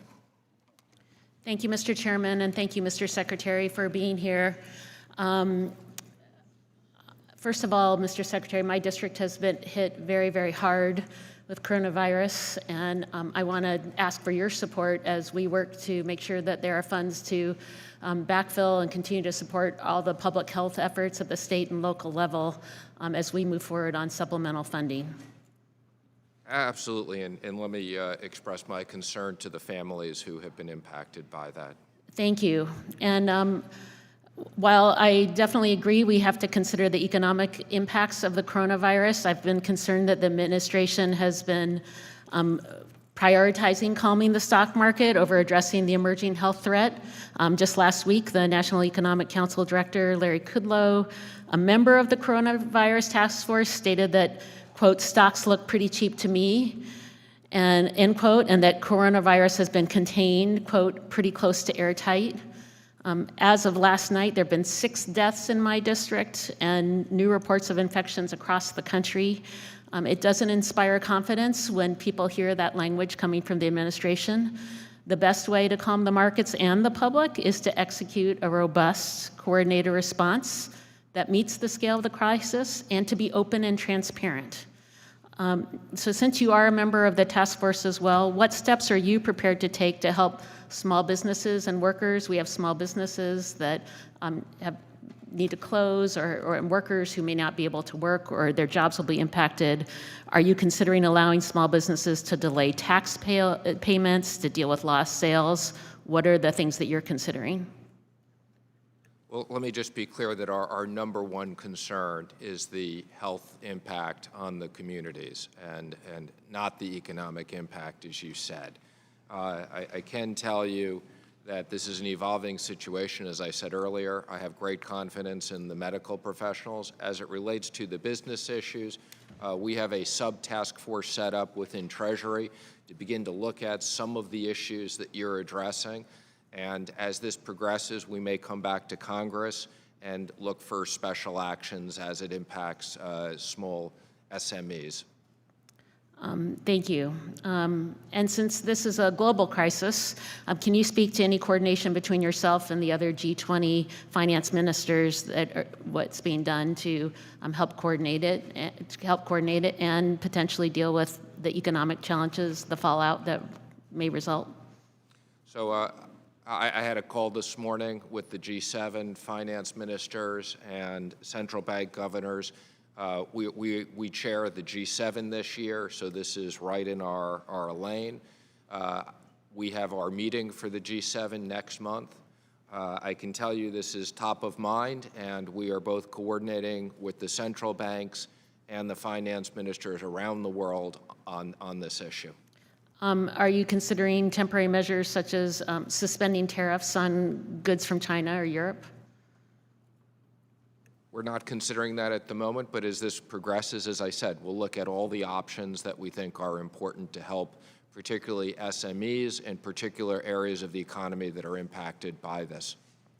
Then lastly, in light of the coronavirus outbreak, do you think it's a mistake for the administration's budget to slash funding for global health programs? It was $9.1 billion that Congress allocated in this fiscal year, and they slashed it to $6 billion in fiscal year 21.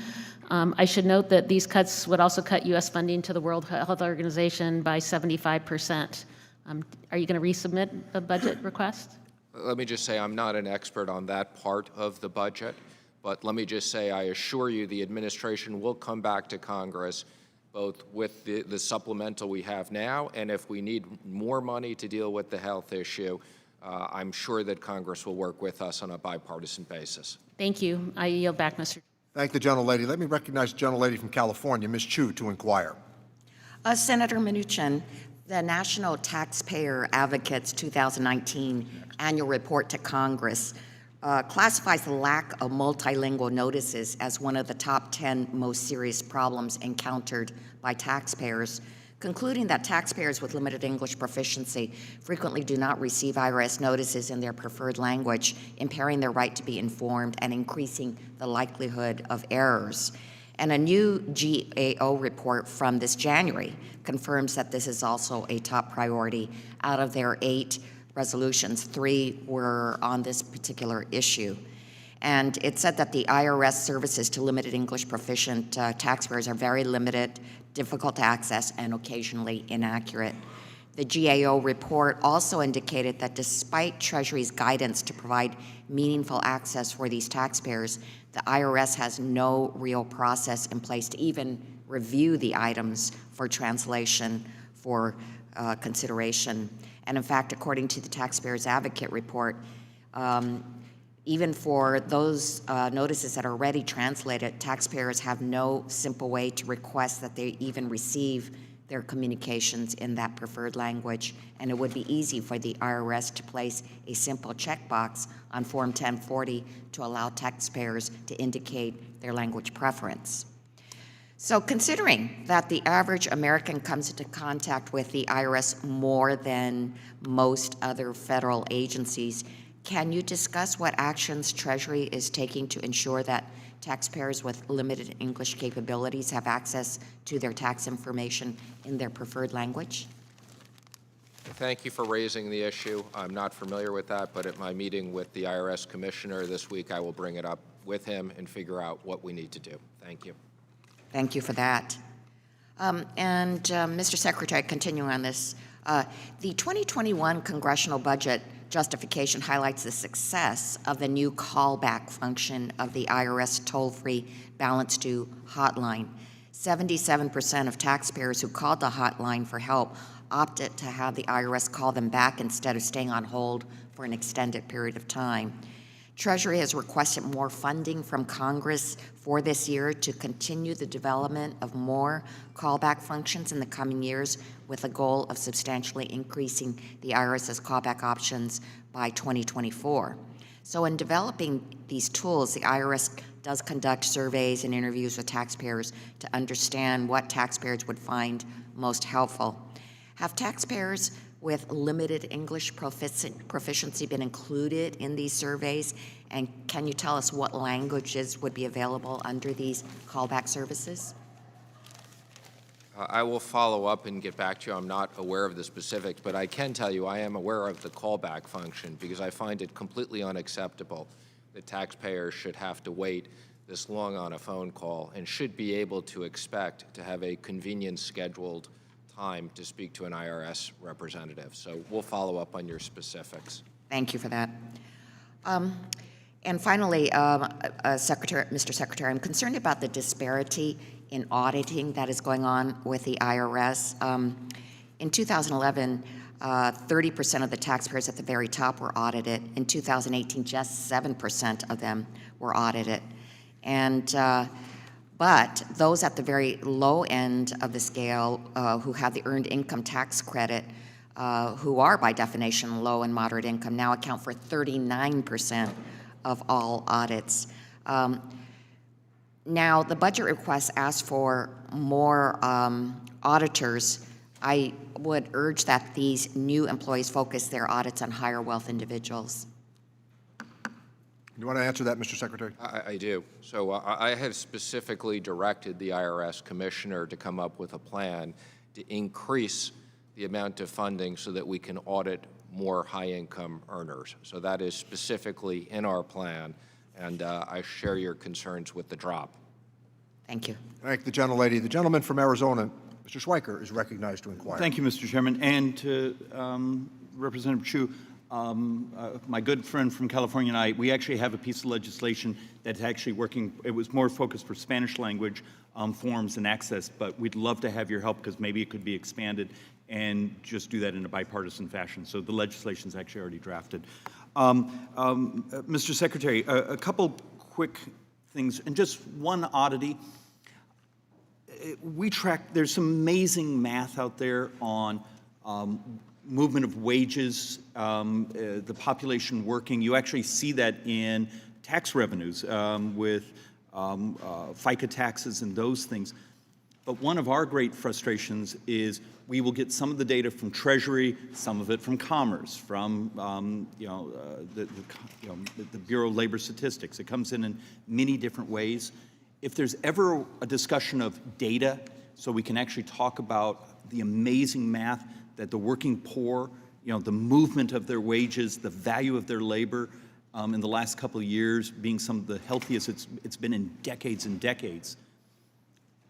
There's got to be a better way we could package that so the American people can see the progress we've made for the working poor in the last couple of years. So Thank you. We're happy to work with you on that. I can tell you the IRS either has just released or is in the process of releasing updated wage information. Yeah.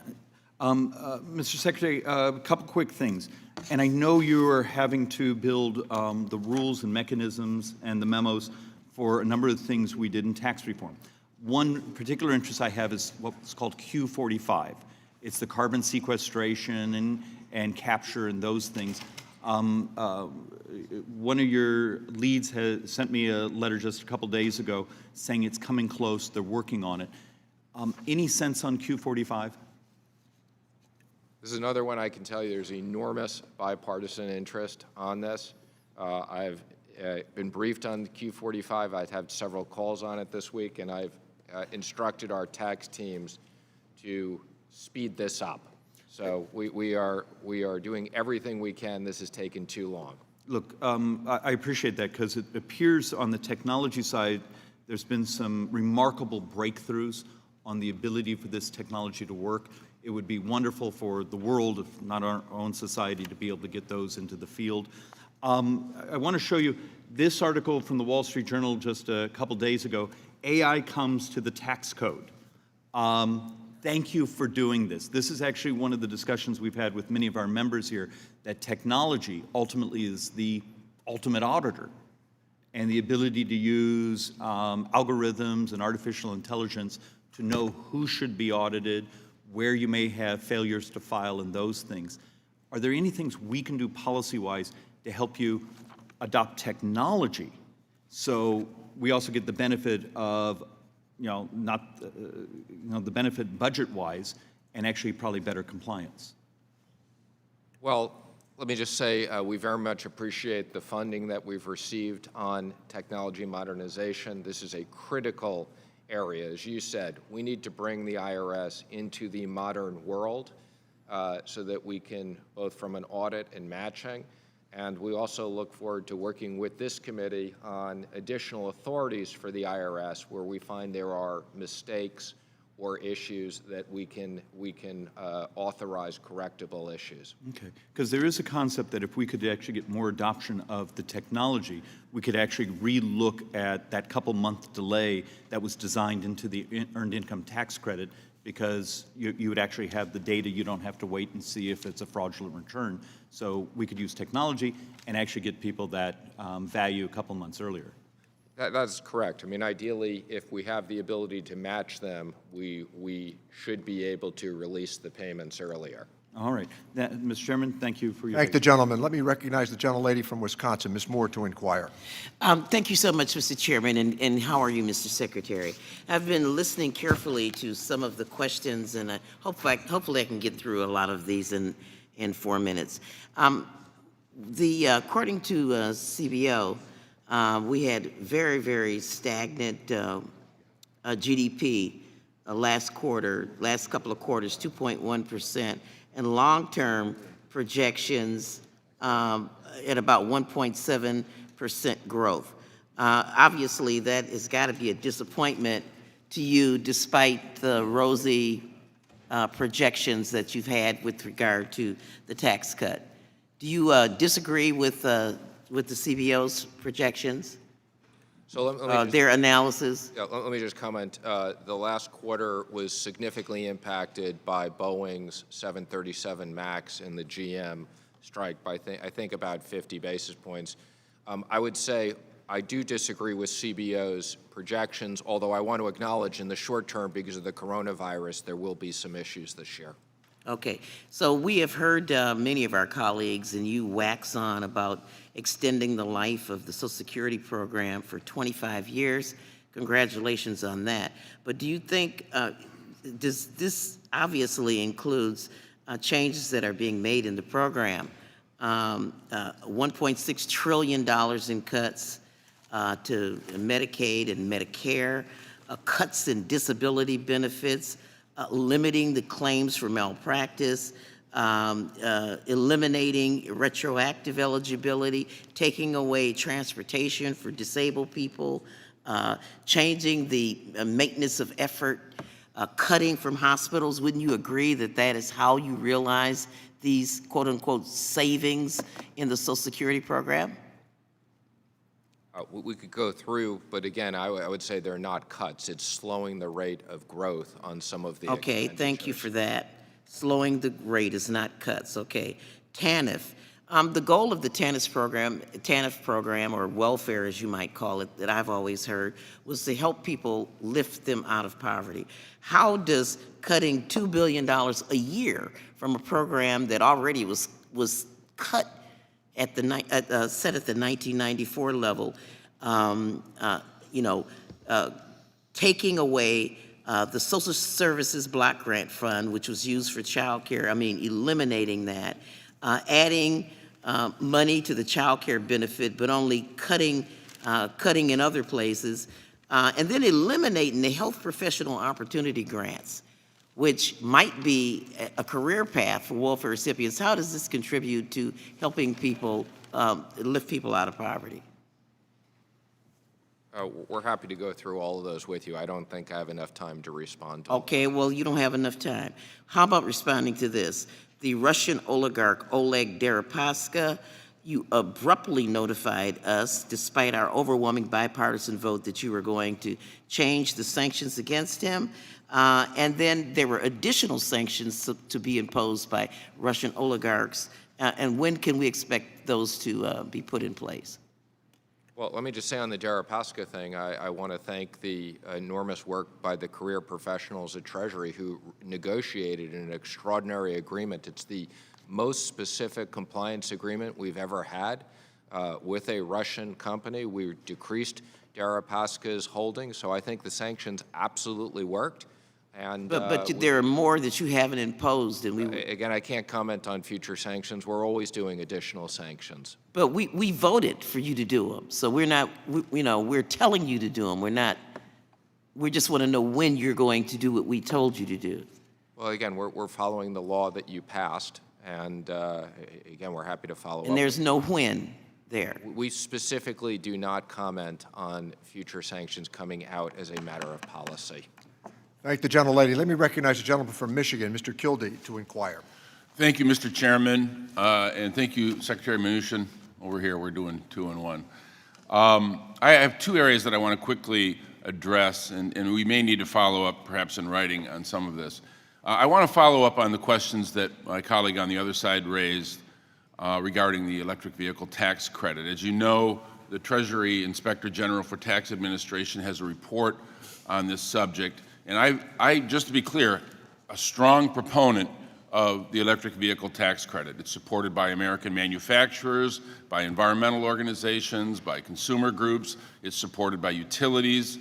It would simultaneously position the United States to claim the future by not ceding electric vehicle development to China, and also do something about our emissions and health and all of the benefits. I would gladly engage in a discussion with my colleagues about the disparate geographic benefits of various tax policy. If that's a place we want to go, we can go there. But I would rather focus on what steps Treasury and the IRS may be taking to implement the 4 areas of reform and enforcement regarding the electric vehicle tax credit. As a proponent of the credit, I want to see it's properly applied. I agree that we ought to aggressively enforce, but I was concerned that I didn't see anything in the budget justification for fiscal year 2021 that points to implementation of any of those necessary reforms to make sure, like, for example, the use of the vehicle identification number on the credit, to make sure that it's being properly applied. I guess just a simple yes or no, are steps being taken to implement the TIGTA recommendations? And if not, perhaps, or if there's a further explanation, perhaps we could engage in that in writing. But is it your understanding that any of those reforms are being implemented? Again, I appreciate you and colleagues bringing this issue up today, and I'm going to follow up on that. I'm not aware of the specifics, but we'll get back to you because I think it's a very important point.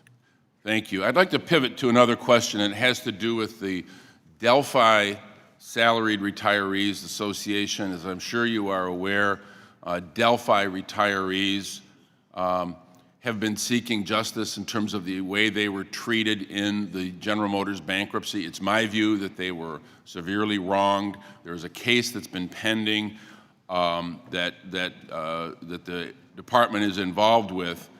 These Delphi salaried retirees, some of them lost 70% of their benefits. They were disproportionately harmed as a result. And I've been critical of past administrations, and I want to echo my concern about the need for Treasury to work toward an equitable resolution of this case. I know the case is pending right now and awaiting a decision at the Sixth Circuit. This is important. These people need some form of justice. They worked their whole lives. They have a right to a pension that does not unfairly punish them because they happen to fall in one specific class of employees at the point in time that the GM bankruptcy was being enacted. We need to do something about this. The concern that I've had is that the federal government, Treasury specifically, has used every procedural delay and tactic which has really bled these employees further by forcing them to have to come up with resources to pursue every legal hurdle.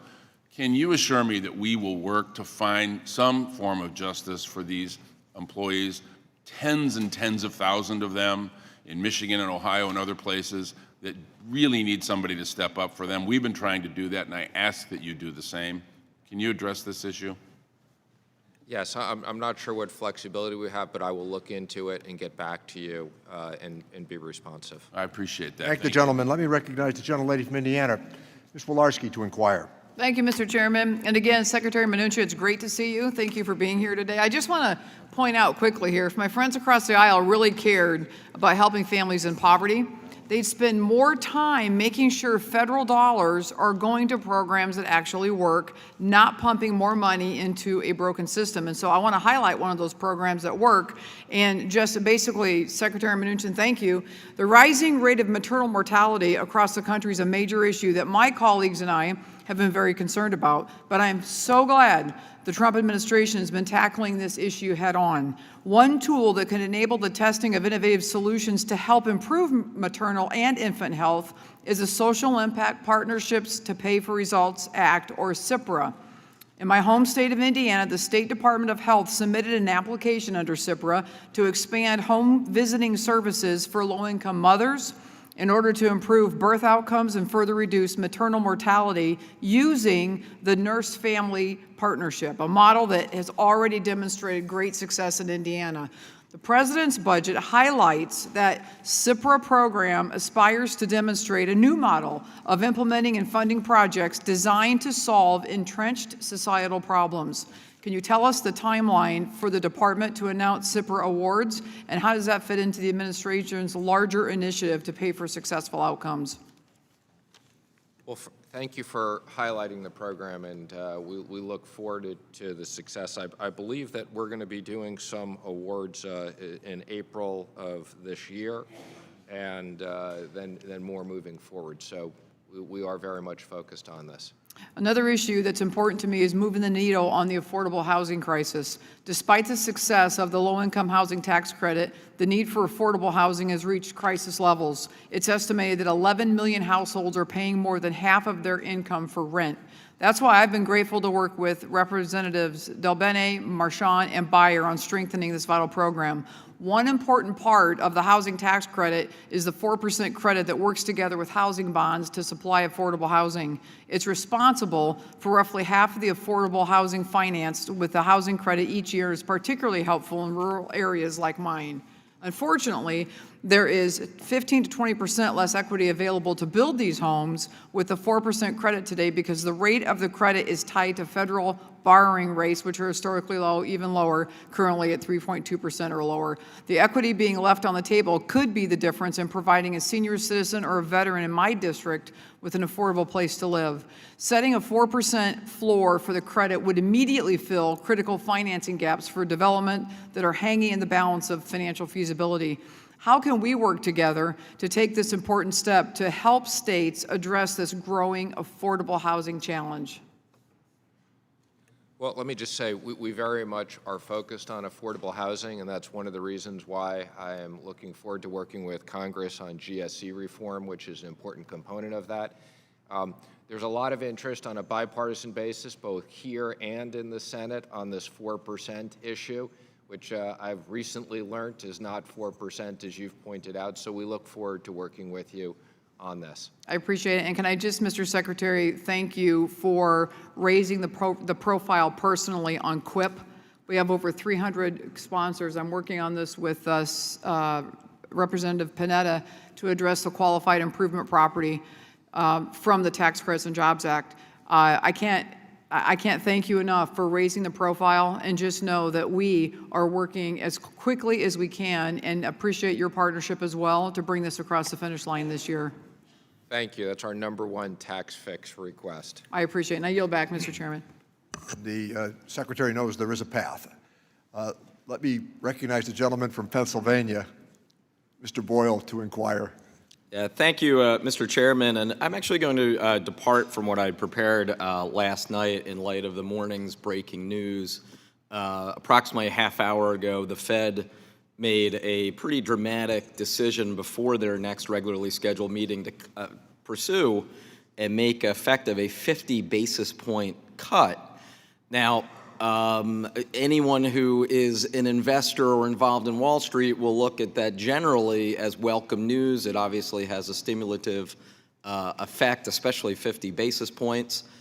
And while that might be the reaction on first blush, I have to say, I find it concerning because this does have echoes of the 2008 Great Recession. While the Fed is understandably and appropriately independent and should remain independent from any potential attempted interference from any political actor, whether Congress or the President, I do wonder if there is data the administration might have showing that perhaps we already know that the effect on the worldwide economy is much more severe than is currently being led on. So I would urge transparency, and if there's anything that you could add to this, and also just basically your reaction on the decision of the Fed today. Well, I very much support the Fed's decision. I think they did the right thing getting ahead of this. Obviously, there's limited data because this is something that's literally occurred over the last several weeks. Yeah. But, I would say this is no different than any other severe situation. This is going to have an impact in the short term on the economy. Now, I would say it's very different than the financial crisis because the good news here is there will be an end in sight. So this will have an impact on the economy, but I have confidence in our health professionals that they will develop both viral medical treatments and vaccines. So this will have a time period. But I think the Fed, we had a coordinated call, as I said, with the G7 finance ministers and central bank governors. And even in the last week, I was literally last week at the G20 in Saudi Arabia. The difference in 1 week on people's reaction as what's going on is enormous. So I applaud the Fed on this move and on a completely non-political basis, getting ahead of the issue and stimulating the economy. Let me just, in the minute remaining, quickly switch gears to what I was going to focus for the 4 minutes, and that is the alarming report that of the 500 Fortune 500 companies, the most profitable, the biggest in our economy, 91 didn't pay taxes last year. 91. Now, this was a problem even before the 2017 Republican tax cut, but has accelerated dramatically since then.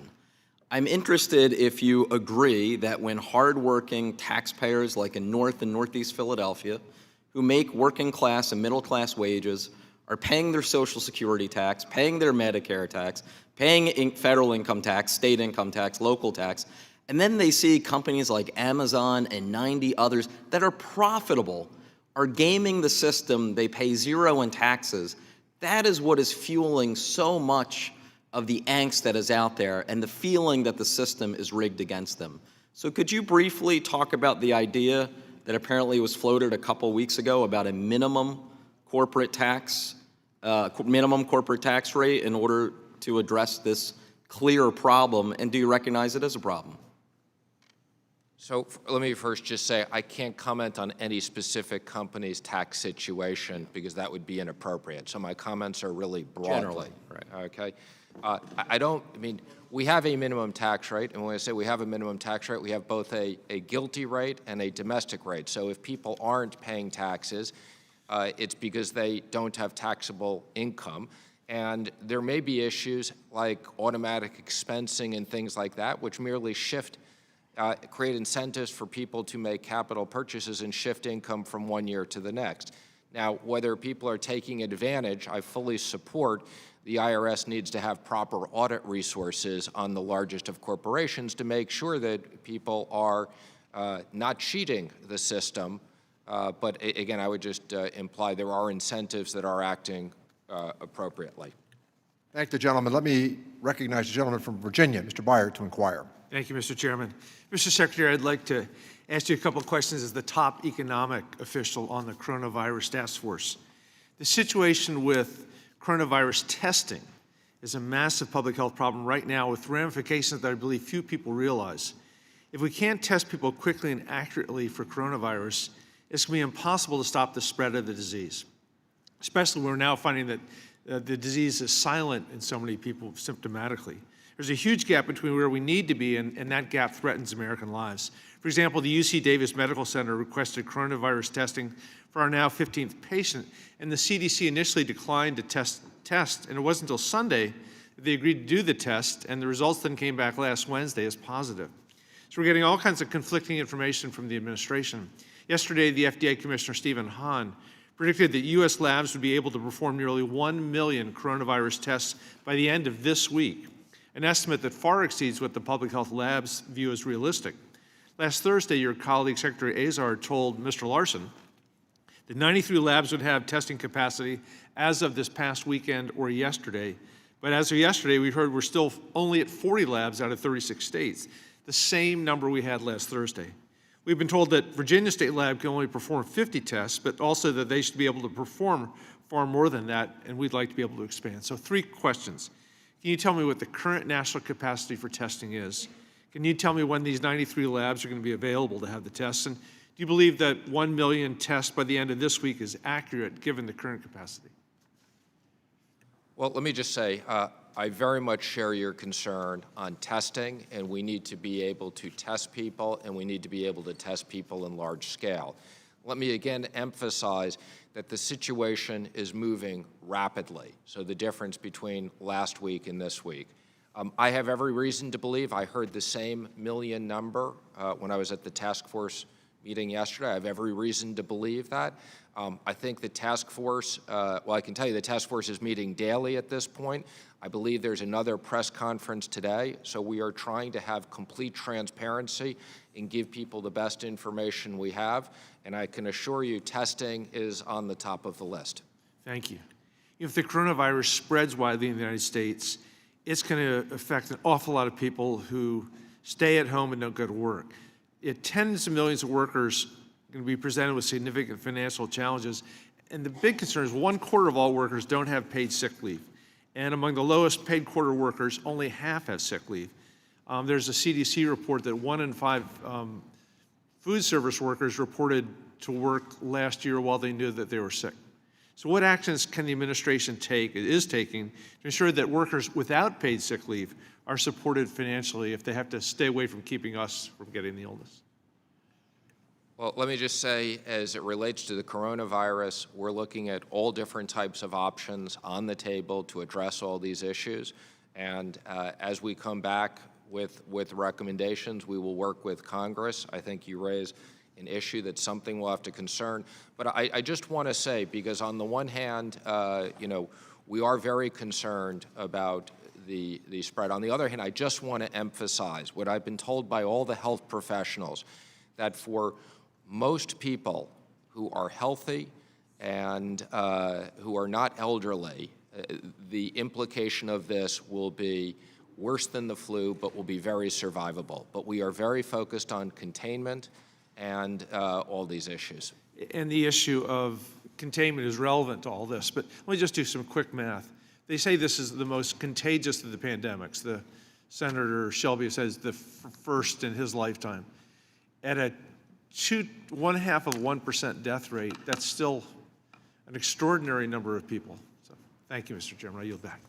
Yeah, I don't want to extrapolate the numbers, but the one comment I will just make is it's too early to be able to tell what the death rate is because the denominator may be higher than we think. But again, I don't want to underestimate the impact that this is having on people who are affected by it, so I share your concerns. Thank the gentleman. Let me recognize the gentleman from Illinois, Mr. LaHood, to inquire. Thank you, Mr. Chairman. Welcome, Mr. Secretary. Mr. Secretary, before I get into my questions, my colleague and friend, Ms. Moore, was talking to you a little bit about CBO numbers, and I want to clarify and get your ask you a couple questions. In 2016, prior to President Trump's election, economic growth was running at just 1.6% that year. And in that same year, CBO projected that in 2018 and in 19, growth would be at 2.2% and 1.7% respectively. However, the actual rates of growth for 18 and 19 was 2.9 and 2.3%. So after tax reform, both years beat CBO projections by a substantial amount. Is that correct? Is that your understanding? Thank you for that. I want to just switch for a second and talk about some of the numbers in our economy today. We've seen unprecedented growth after the passing of the Tax Cuts and Jobs Act. Unemployment's at a 50-year low. Wages consistently continue to go up. We've created 7 million new jobs, many of those in manufacturing, which is important in the Midwest. Consumer confidence continues to be up. We have more people working in this country than ever before. We have a stock market that continues to do well, and we've implemented trade agreements with our 4 largest trading partners, which is important to our farmers and manufacturers. But I think one thing that gets lost in those numbers is what has happened to lower income folks and people at the bottom. We've moved over 7 million people off food stamps in the last 3 years under this economy. Beyond that, 700,000 fewer people on TANF, 400,000 fewer people on Social Security disability insurance. Can you talk about what this economy has done to lower income folks and what we continue to do to move people out of poverty? I think as you just outlined, it's been incredibly positive. We've seen wages increasing. We've seen unemployment go down. We've seen participation, people coming back into the workforce, all as you've indicated. And Mr. Secretary, one thing that I hear a lot in my district is the lack of qualified workforce. We don't have enough people in the workforce today. And that means truck drivers, that means mechanics and technicians and nurses. And I know the President talked about in his State of the Union address, reinvesting in technical education, reinvesting in trade schools, apprenticeships to keep this economy going. Continues to be an issue. Can you talk about what you specifically in the administration are doing to make sure that we are getting that skilled workforce for the future to keep this prosperity going? We're working with private industry, and the administration is very focused on workforce training and making sure that we can fill all the open jobs that are out there. And what about specific policy initiatives that we can do or think about doing to accentuate that, whether it's through tax credits, whether working with private sector, or looking at how we can work with our community college partnerships and other areas to do that? We look forward to working with you on all of the above. Thank you. And then lastly, I know we touched on this earlier on the DST, and you expressed your opinion on that. I know that Italy right now and Spain and the UK are looking at this. Tell us about your conversations with them. I know we talked about France, but I have concerns about what other countries are doing in terms of moving forward with DSTs. I've had specific conversations with all of them, and we share your concerns. As I said earlier, I think that we have a commitment, if there is an OECD solution, that those will be rolled back and the OECD solution will be implemented. Thank you, Mr. Secretary. Those are all my questions. Thank the gentleman. Let me recognize the gentleman from Pennsylvania, Mr. Evans, to inquire. Thank you, Mr. Chairman.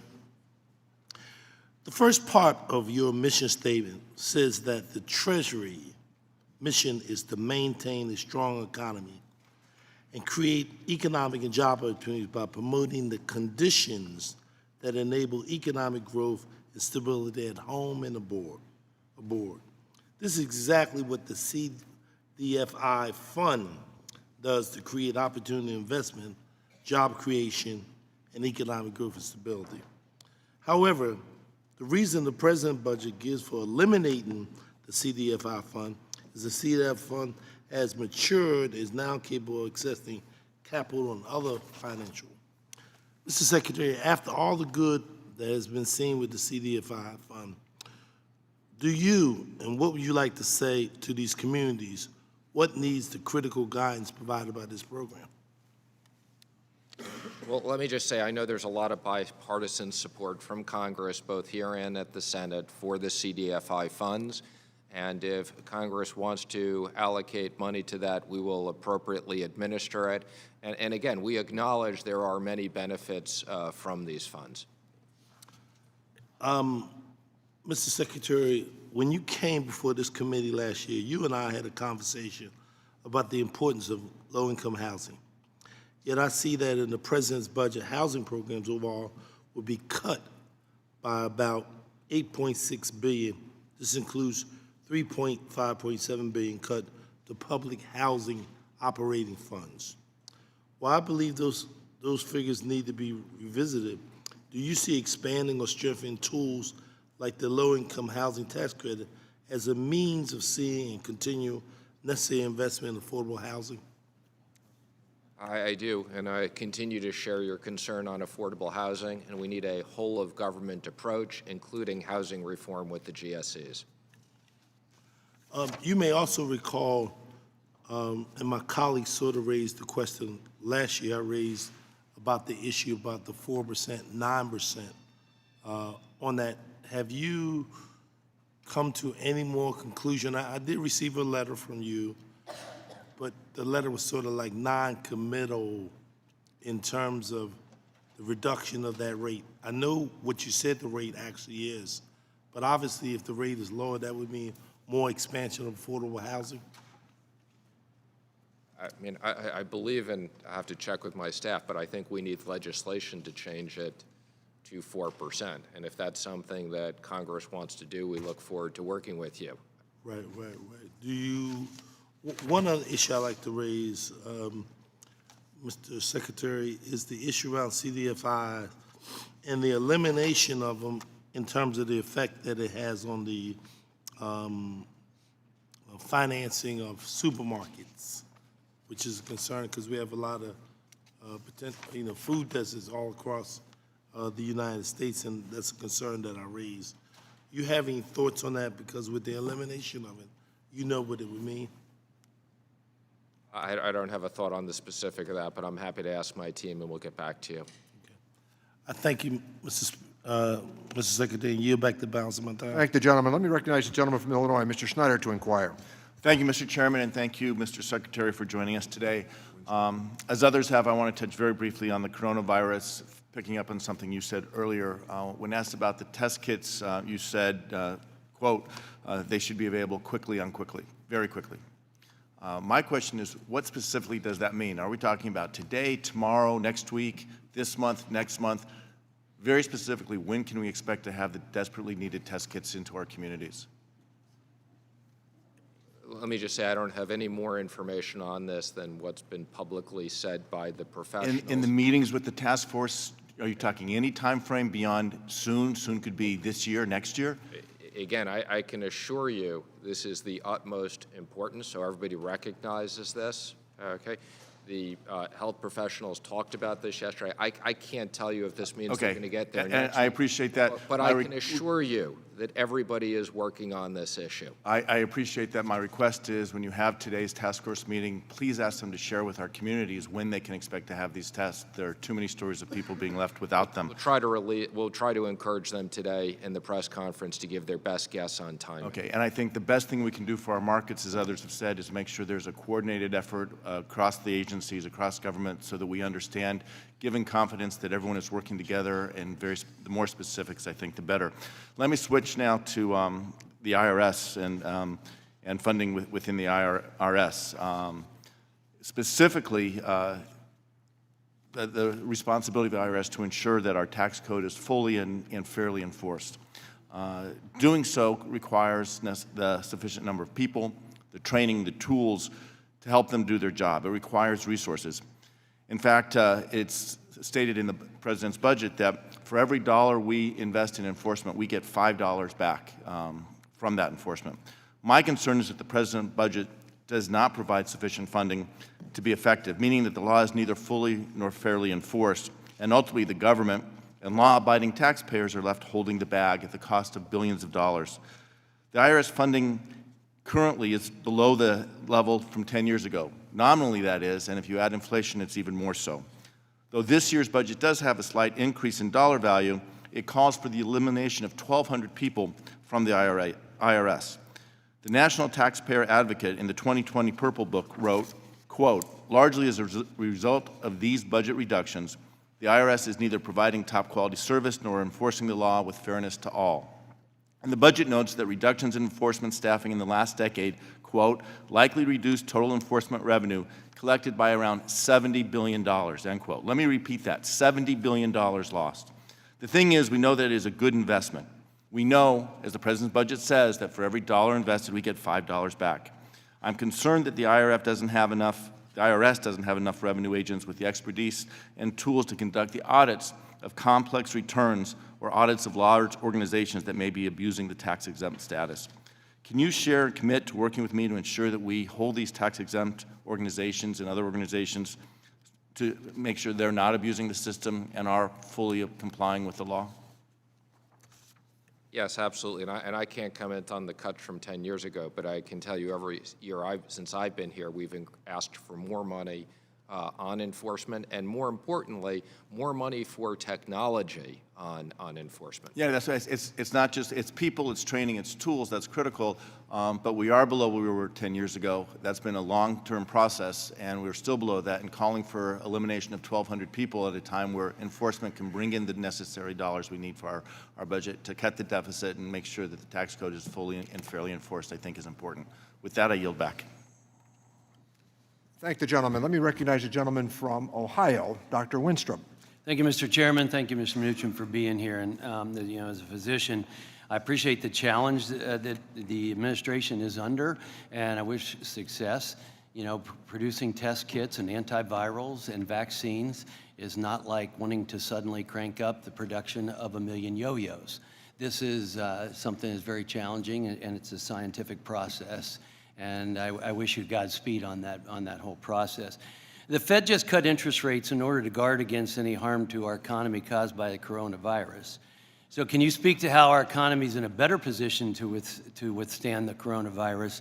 And do you believe that raising taxes, as some have suggested, seem to support, would greatly harm our economy?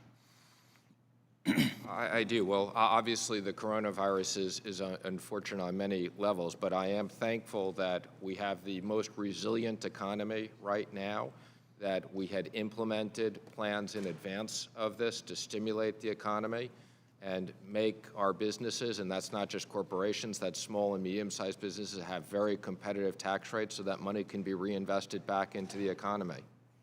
Thank you. I want to switch from that to our efforts against poverty. From 2017 to 2019, wages for the bottom 10% of wage earners increased at an annual rate of 4.9%. And it's not just wages. The bottom half of Americans are seeing their net worth grow nearly 50% since 2017. And that's a big difference for a lot of Americans. In my district, we have companies like Nehemiah Manufacturing that are bringing hard-to-hire individuals back into the workforce, second chances in life after they've been released from prison to go to work. And I believe that tax reform, pro-growth agenda is helping companies like this succeed and help spread inclusive capitalism, if you will. And more cities and towns across the country are hoping to do that. But one of the things that I think we overlook all the time, and I don't have much time, but when we look at poverty, any one of us could find ourselves in poverty someday, and you have to go here for your health care, and here for your nutrition, and here for your housing.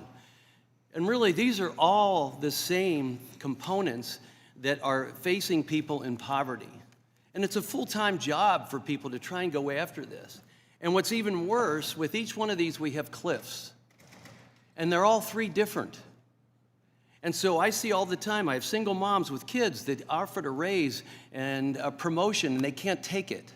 They can't take it because their kids will lose their health care. This is messed up. We're punishing people for success. And, you know, this is something I've harped on for a long time. And, you know, we need people at the local level to be able to make decisions for what you need to get on a path forward. That's what success looks like, is getting out of poverty, not just keeping there. So, you know, with a diabetic, for example, if you're on 25 units of insulin and you start exercising, losing weight, and your sugar drops, we don't take you off insulin, you reduce the insulin. And I really would like to work with the administration to find a path forward that we bring the elements of poverty together and make a smooth transition, and someone at a local level can make decisions for what you need. Because I don't see how these cliffs, the cliff effect we call it, I don't see how these cliffs help the American who's in poverty or helps increase revenues, because you limit people's production. Do you care to comment on that and maybe guide me on who we can work with in the administration to guide Congress to bring this together to really help people? I think the issues that you're describing make a lot of sense, and I would suggest you reach out to Director Kudlow and see if he can put together some interagency folks to work on this. I appreciate that. Thank the gentleman. Let me recognize the gentleman from New York, Mr. Swazi, to inquire. Thank you, Mr. Chairman. Mr. Secretary, thank you so much for being here today. I have some very straightforward questions for you. Mr. Secretary, are you aware that New York State is a net donor to the federal government? They send a lot more to the federal government than they get back? I am, and that's because there's a lot of wealthy people in New York. Are you aware that New York is, in fact, the largest net donor in the United States of America of any state? I knew it was close between that and California, but thank you for clarifying that. Are you aware, Mr. Secretary, that most blue states, most Democratic states in America, are net donors to the federal government? I've never looked at it in that comparison. Again, we have a progressive tax system. So where most, where I understand, wealthy people I understand are the tax pay more system. money. So most blue states, I want to assure you, are net donors to the federal government. In fact, most red states are net takers from the federal government, with the exception of Texas. Were you aware of that? Again, I don't look at these numbers that way. Mr. Secretary, do you think that the cap on state and local taxes at $10,000 is fair? I do. Do you think that it's fair that taxpayers pay taxes on taxes they've already paid to state and local governments? I do. Mr. Secretary, are you aware that there was a passionate debate in the United States of America when the progressive federal income tax was created that said this may not be fair to state and local governments, and we want to make sure that state and local governments are protected? That's why we created a SALT deduction. Do you aware that there was a big debate in this country when we first created the federal tax code? Yes, and I know there's been many debates over this issue since then. Mr. Secretary, are you aware that many people are leaving New York State and other states because of the high taxes that they pay in those states that are no longer deductible at the federal level? I am, and I think that's quite unfortunate. I think that some of those high-tax states, including New York and California, should think about lowering their taxes. Mr. Secretary, are you aware that many wealthy people from New York State, probably people that you may know well, are leaving New York State and going to other states to change their residency to avoid state and local taxes because they can no longer deduct them? I am. Mr. Secretary, when those people leave places like New York State and New York City, who pays the remaining taxes that they're no longer paying? Well, again, I think these states, including California, should. Well, I know that you want to take the long arm of the federal government and reach into the state and local governments and tell them what to do. But assuming that the taxes are still the same, if wealthy people leave New York State and other people leave New York State to move to other low-tax states, who picks up the burden of that tax burden? Again, I don't want to take the long arm of government. Well, you're saying that they should change their policies, so that's up to the state and local governments to do that. But I'm just asking you, if wealthy people and other people leave these states to go to places like Florida and South Carolina, North Carolina, and Arizona, and other places, who picks up the burden for those taxes?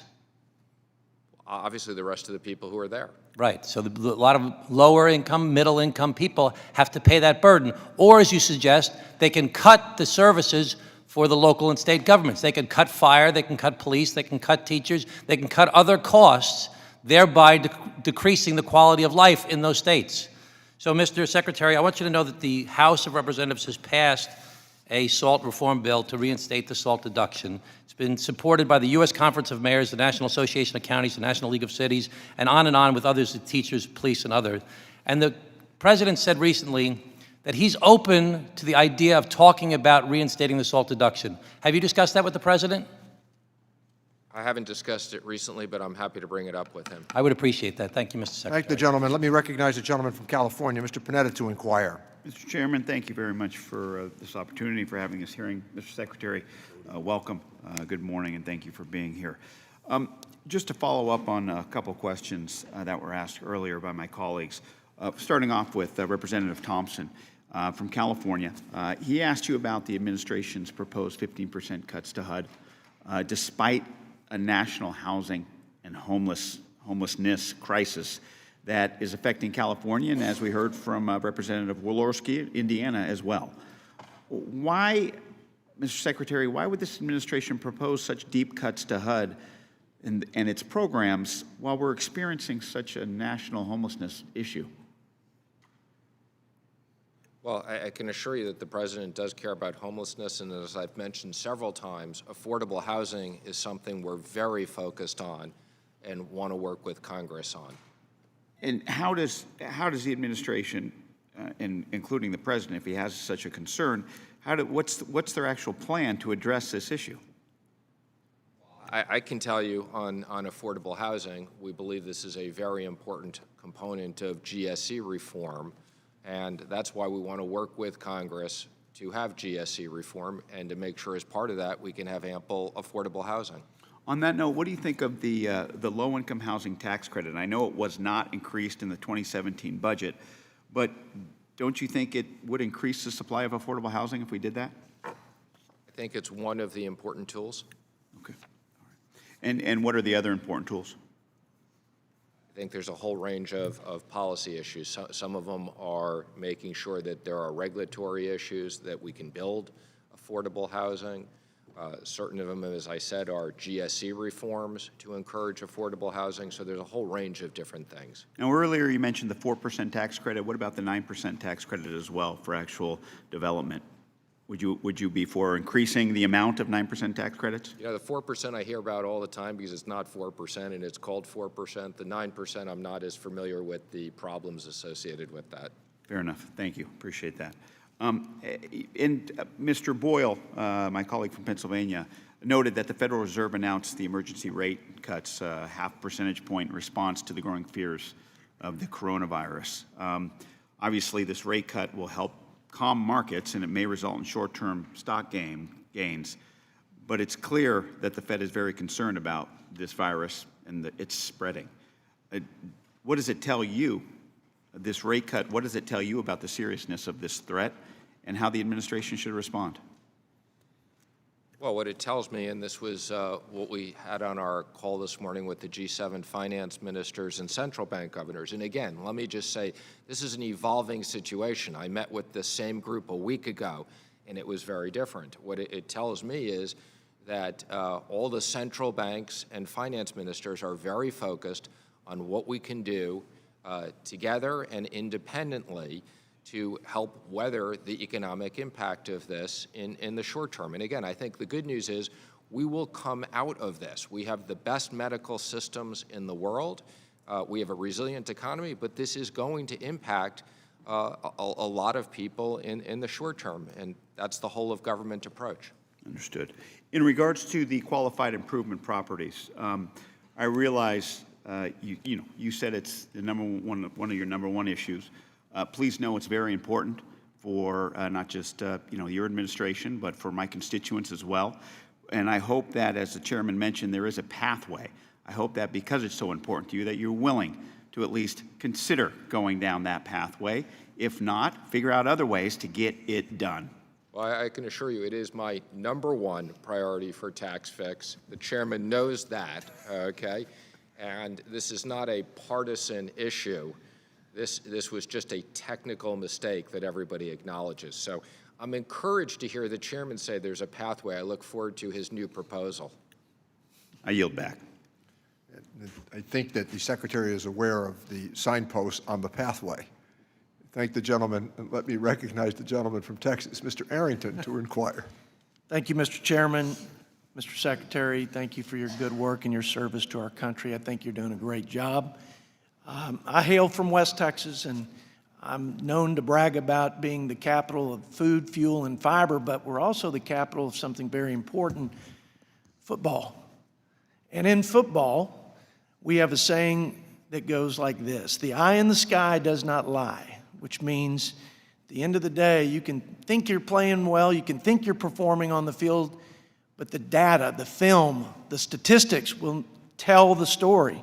So look at the eye in the sky with respect to economic growth and the performance of this economy under the tax cuts and the regulatory relief. Lowest unemployment in 50 years.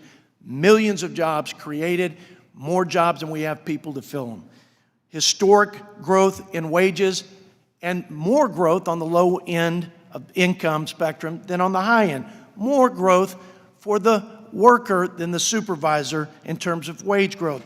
Millions have moved off of out of poverty and off of dependency on government welfare to self-sufficiency, enjoying the blessing and the dignity of a job. On average, Americans are taking home about $5,000 more thanks to tax cuts. And, oh, by the way, tax revenues are up. Now, politicians can be skewed in their perspective, distorted by politics. And so let's ask the American people, because quite frankly, Mr. Secretary, those are the folks that matter most to me and President Trump, and I'm sure to my colleagues on both sides of the aisle. Let's find out what we, the people, think about this economic growth and their quality of life today in this great country. 63% of Americans approve of the job that this president's doing with respect to economic policies. 90% of Americans are satisfied. 84% of Democrats are satisfied. Over half of Democrats in this country are very satisfied. 60% of Americans say they are better off this year than they were last year, and that's a record. 75% of Americans believe they'll be better off next year than they are this year. That's a record. Now, let's come to West Texas with me. Let's go to my backyard, and let's talk to some real Americans, hardworking, God-fearing West Texans, like Jose and Lane Valenzuela. Jose has a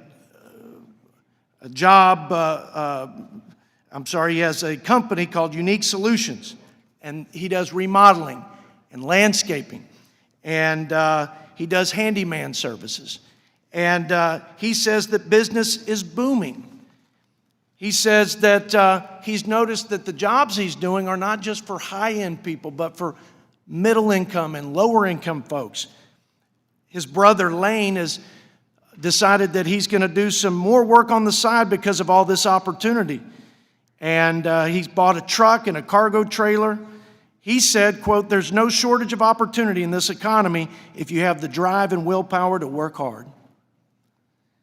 Chris Seal, another job creator in Abilene, Texas, the big country, because of tax cuts, he's expanded his operation 35,000 square feet. He's added 60 new jobs. And the stories like this, Mr. Secretary, are countless. So on behalf of the hardworking people that I represent in West Texas, thank you for helping us restore America's greatness and restore America as the land of opportunity for this people and for the next generation of Americans. God bless you, and I yield back. Thank the gentleman. Let me recognize the gentleman from Nevada, Mr. Horsford, to inquire. Thank you very much, Mr. Chairman. Thank you, Mr. Secretary, for being here today. Secretary Mnuchin, days ago you participated in separate bilateral meetings with the Ministers of Foreign Affairs and the Ministers of Water Resources of Egypt and Sudan. You have been part of the debate surrounding the agreement on the filling and operation of the Grand Ethiopian Renaissance Dam based on provisions proposed by the legal and technical teams of Egypt, Ethiopia, and Sudan, and with the technical input of the World Bank.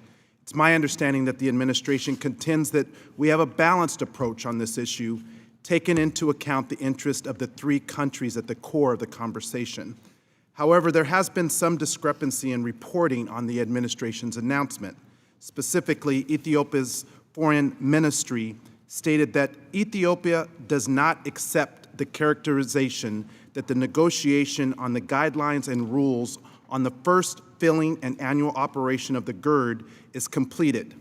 You know, Mr. Secretary, this is sensitive conversation and a critical negotiation that can impact the overall safety and security of the region. So my question is, what are you and the administration doing to counter the narrative that not all parties are happy in this agreement and to ensure that all parties are heard in the critical GERD debate?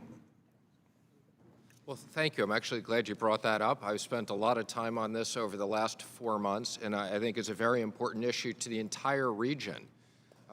The dam can be a very important resource to the region, creating electricity for many people that don't have electricity.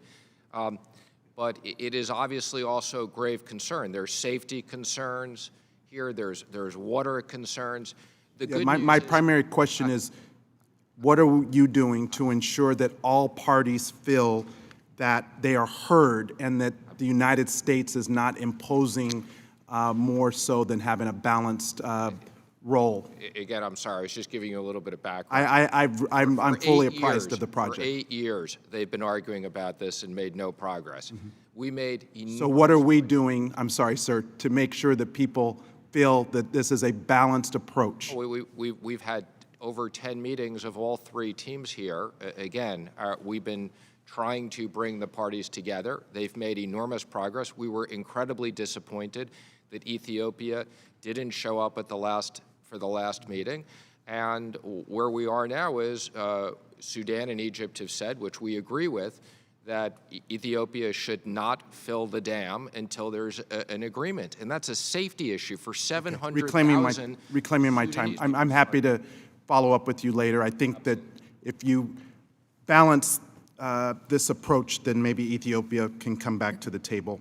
I'd also be remiss if I did not mention an issue that's critical for Nevada and an area where we ought to be able to find common ground. The current IRS reporting minimum threshold for reporting slot machine winnings is $1,200 for a single machine payout and has not been adjusted for inflation or changed since the requirement was implemented in 1977. Adjusted for inflation, the threshold would be around $5,000. So, Mr. Secretary, my question is, has the Treasury Department considered changing the slot machine winnings threshold? I'm not aware of it, but you bring up an interesting point, and I commit we'll follow up and get back to you. I appreciate your willingness to work with us. And the final point I would just raise, Mr. Chairman, to the Secretary is we'd love to work with you. I heard my colleague, Mr. LaHood, talk about the need to invest in skills training and workforce, particularly around the infrastructure bill. I have several proposals that we would like to get your support, along with the chairman, to advance in the infrastructure package. Thank you, and I yield back. Thank you, and I want to congratulate the gentleman on raising a new dimension about tax policy. Thank the gentleman. With that, let me recognize the gentleman from Wisconsin, Mr. Kine. Thank you, Mr. Chairman. Mr. Secretary, thanks for your availability to us here today. You've heard from a couple of my other colleagues previously about the so-called grain glitch. Earlier, I and many bipartisan members of Congress sent you a letter dated February 14th asking you to work with the committee so we can implement the 199A rule based on the congressional intent and fix this problem once and for all. Can we get your assurance here today that you're willing to work with us to find a landing zone for all this? There's nothing I'd rather fix than these regulations. So I look forward to working with the chairman and Kevin Brady and the Senate Finance Committee to resolve this. Great, thank you for that. And Mr. Chairman, I'd ask with unanimous consent to include in the record the bipartisan letter we submitted to the Secretary dated February 14th, 2020. So ordered. Along with letters supporting this recommendation from the National Co-op Network and the American Farm Bureau. So ordered. Mr. Secretary, I was one of the co-authors, along with Mr. Teaberry, on opportunity zones in the House, and we worked obviously with Senators Cook, Senators Scott and Booker on the Senate side to get it passed initially. But there were key provisions that passed the tax reform bill that was left out. And so we have, Mr. Kelly and I, along with others on the committee, introduced bipartisan legislation called the Opportunity Zone Accountability and Transparency Act to enhance the accountability, the transparency, the reporting requirements to make sure the opportunity zones are being implemented the right way according to congressional intent. We certainly ask yours and the administration's support for this follow-up legislation right now and to work with us to make sure the opportunity zones, which I think holds a lot of promise out there, including in my large rural district, that's being done the right way according to the congressional intent, and also helping us pass this follow-up legislation. Thank you. We'd be happy to work with you on that. And in the interim, whatever ideas you have on reporting that we can implement, we'll consider. Right. Senator Scott has introduced companion legislation on the Senate and trying to move forward in a bipartisan fashion. And finally, Mr. Secretary, there are some warning clouds clearly on the economic horizon here. And one of the key data points that I've been keeping a close eye on is whether or not this economy of ours is debt-fueled. And the reason I say that is that in the last 2 years, corporate debt has gone up by $1.5 trillion, just in the last 2 years alone. Household debt's gone up by roughly $1.5 trillion.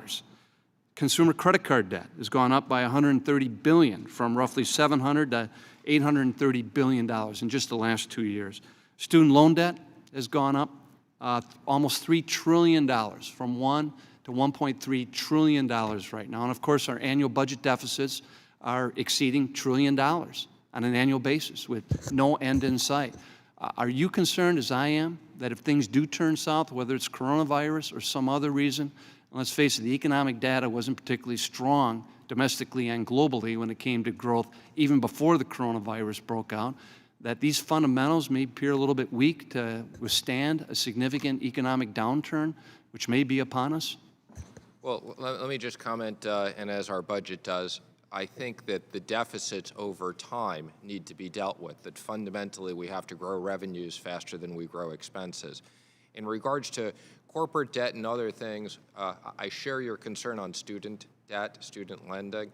The other areas I'm not as concerned about. I think we have a lot of liquidity in the system.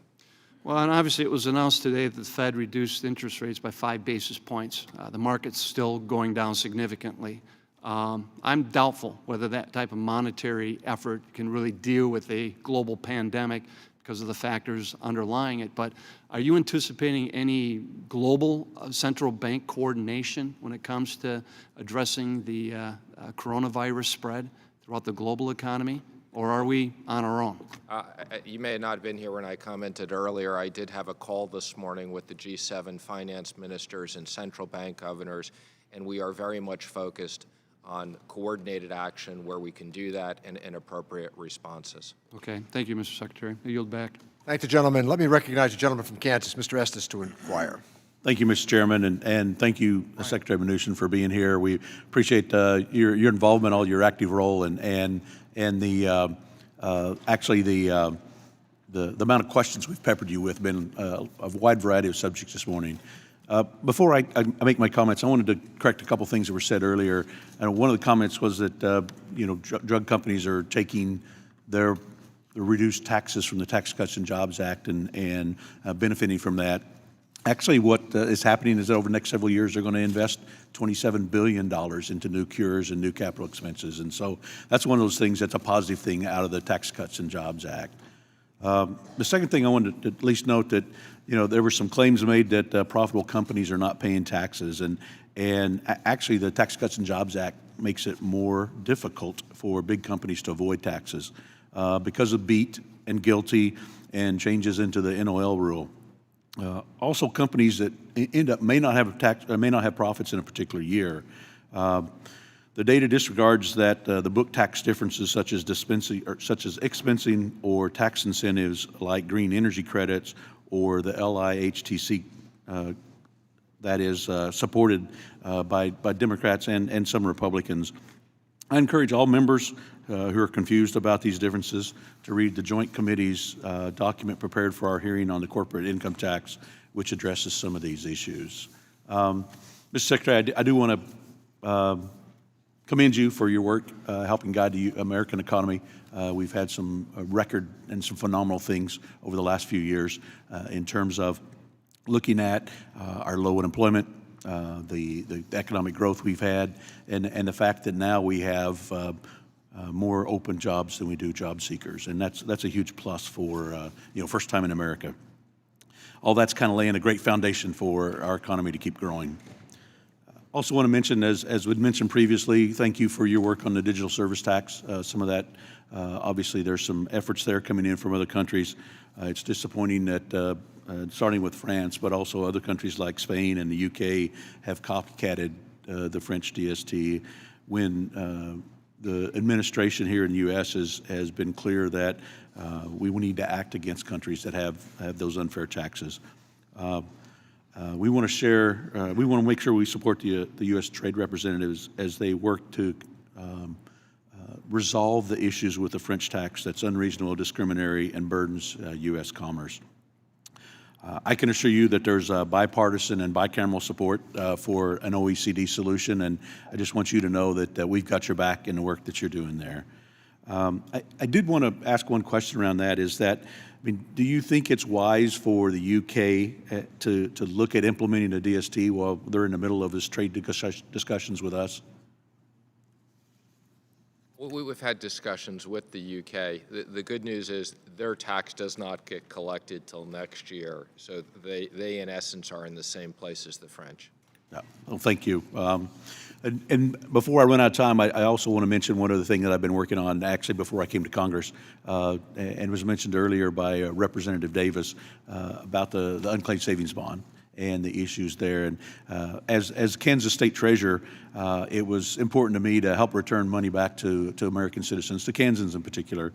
And so I actually pursued some legal options to help make sure that process happened. So I've been pretty proud to work with Representative Davis and help introduce the Unclaimed Savings Bond Act that will help ensure the collaboration between the Treasury Secretary. I recognize some of the complexities of converting microfiche data over, and I'm glad we've got some funding to help you do that. So I look forward to getting that resolved. Thank you. Thank you, gentlemen. Let me recognize the gentleman from New York, Mr. Higgins, to inquire. Thank you, Mr. Chairman. Secretary, thank you very much for being here. You have advocated for a 20-year Treasury note. My understanding is bond sales could start as early as May of this year. And the government is trying to do a couple of things: lock in low rates and find more options to help fund itself, in addition to new potential spending. It seems to me that you are an advocate for infrastructure spending. The President has indicated that. Our chairman has been very bullish on the idea of infrastructure spending, not only for the bricks and mortar, the improvements to the efficiency of the operation of the economy, but the growth that could come with that. Do you see a scenario where the 20-year Treasury note could assist in financing a major infrastructure bill? Well, let me reiterate, we look forward to working with the chairman and the committee on infrastructure. At the end of the day, cash is fungible, so we're issuing 20 years because we think it's the right thing to do for the government, as you've outlined, both to expand our borrowing capability and to lengthen our duration. But that's independent of infrastructure, but we do want to do infrastructure. Got it. And what is the average yield right now relative to Treasury notes? I'm sorry, the average yield of what? What could you, what would be the interest that the government would pay for issuing debt over the 20-year period, locking in today? I don't want to speculate on something that could be market sensitive. So we have 10-year bonds and we have 30-year bonds, and the market will determine where in between those the 20-year will trade. But it's incredibly low interest rates, as you know. We're at historically low interest rates at the moment. And given that fact, doesn't it make most sense to look at financing infrastructure in that way, which will likely increase economic demand and growth, that could put us in a position where we're outdistancing the interest that we're paying to issue debt to finance these? I'm agreeing with you completely that in a low interest rate environment, infrastructure is something that's very important to look at. Okay. Just a final thought on this. Before the United States invaded and occupied Iraq, the United States economy was nearly 9 times the size of China's. Today, by many measures, the Chinese economy has caught up with the United States. And we have wasted, certainly predating this administration, but we have wasted trillions of dollars in wars that, Iran owns Iraq today. We're doing a peace deal with the Taliban, who we took out because it's a terrorist organization. You'll never have peace in Afghanistan so long as the Taliban is not, giving up its commitment to the physical force tradition. But what China did during that period, our growth over that 20-year period was about 2.5%. China's growth was about 7 to 8% annually. And that's why they're catching up with us, obviously. In China, they cheat. They don't care about their workers or their environment. But what they have done, investing in infrastructure into Asia, into Europe, into Africa, is they've invested in the growth of their own economy. And that's why it's growing. And I would just hope that you and the President and the Ways and Means Committee can find a way to work together toward the goal of making a major investment in infrastructure, understanding that good economic growth would come with that as well. I yield back. Thanks. The only comment I would just say is that China is not catching up to us, that our GDP per person is multiples, 6 times theirs. I'm just talking about our absolute GDP is significantly higher. But I'm just talking about the size of the economy. But thank you, sir.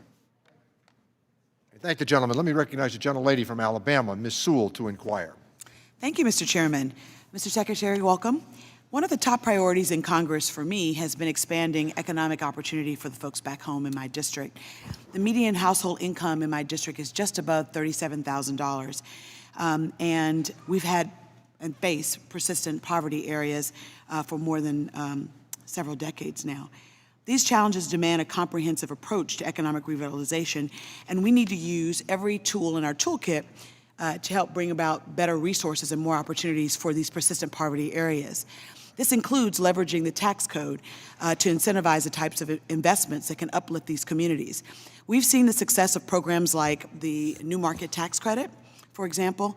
The success of that program, we recently increased the allocation by 1.5 billion recently, but we've seen overall in Alabama a $1.4 billion success story over the time that we've had new market tax credits.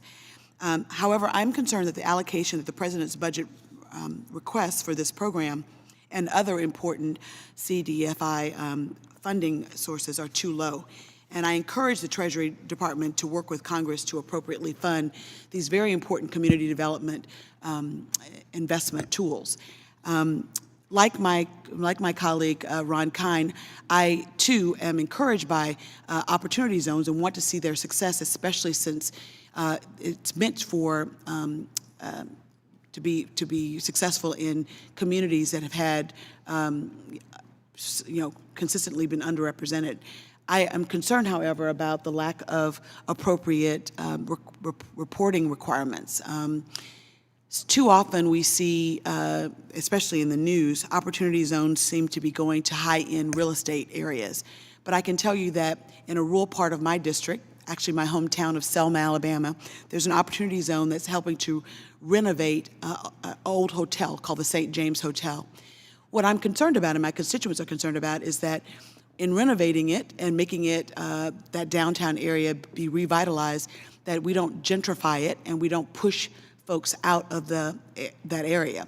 And so I think that it's really important, as Representative Kine said, that we have appropriate reporting requirements that really get at the social economic impact of opportunity zones. So I was encouraged by your response to him. I'm on that bill that Ron and Congressman Kelly and I, all of us are very much encouraged by this, and I know that Senator Scott has the same bill on the other side. But in the meantime, I think it's really important that Treasury hone up its reporting requirements and its transparency with respect to opportunity zones if it's going to be a tool in the toolkit, I want to see it be successful, but I also want to make sure that we have the appropriate matrix. Do we get, it sounds like we have your commitment that we can work on that. We'll work with you. Yes, absolutely. Thank you, sir. Likewise, I think that working on infrastructure, which we kind of touched on before, one of the tools in the toolkit, I was a former bond lawyer, and one of the things that I saw in the 2017 tax cut was that advanced refundings went away. And that has been a major source of allowing medium-sized and smaller communities be able to take the benefits of this economy and be able to refinance some of these bond holdings. So I just wanted to just reiterate to you that there are other tools in the toolkit that we can work on that would really help rural and medium-sized communities get back on their feet. I would love to have your commitment as we work on Build America bonds and other types of ways to finance infrastructure, if we could also look at advanced refundings. We look forward to working with you on that, and we'll follow up. Thank you, sir, and I look forward to working with you, Mr. Chairman, on all of these issues. Thank the gentlelady. Let me thank Secretary Mnuchin for joining us this morning, and please be advised that members have 2 weeks to submit written questions to be answered later in writing. Those questions and your answers will be made part of the formal hearing record. And with that, the Ways and Means Committee stands adjourned.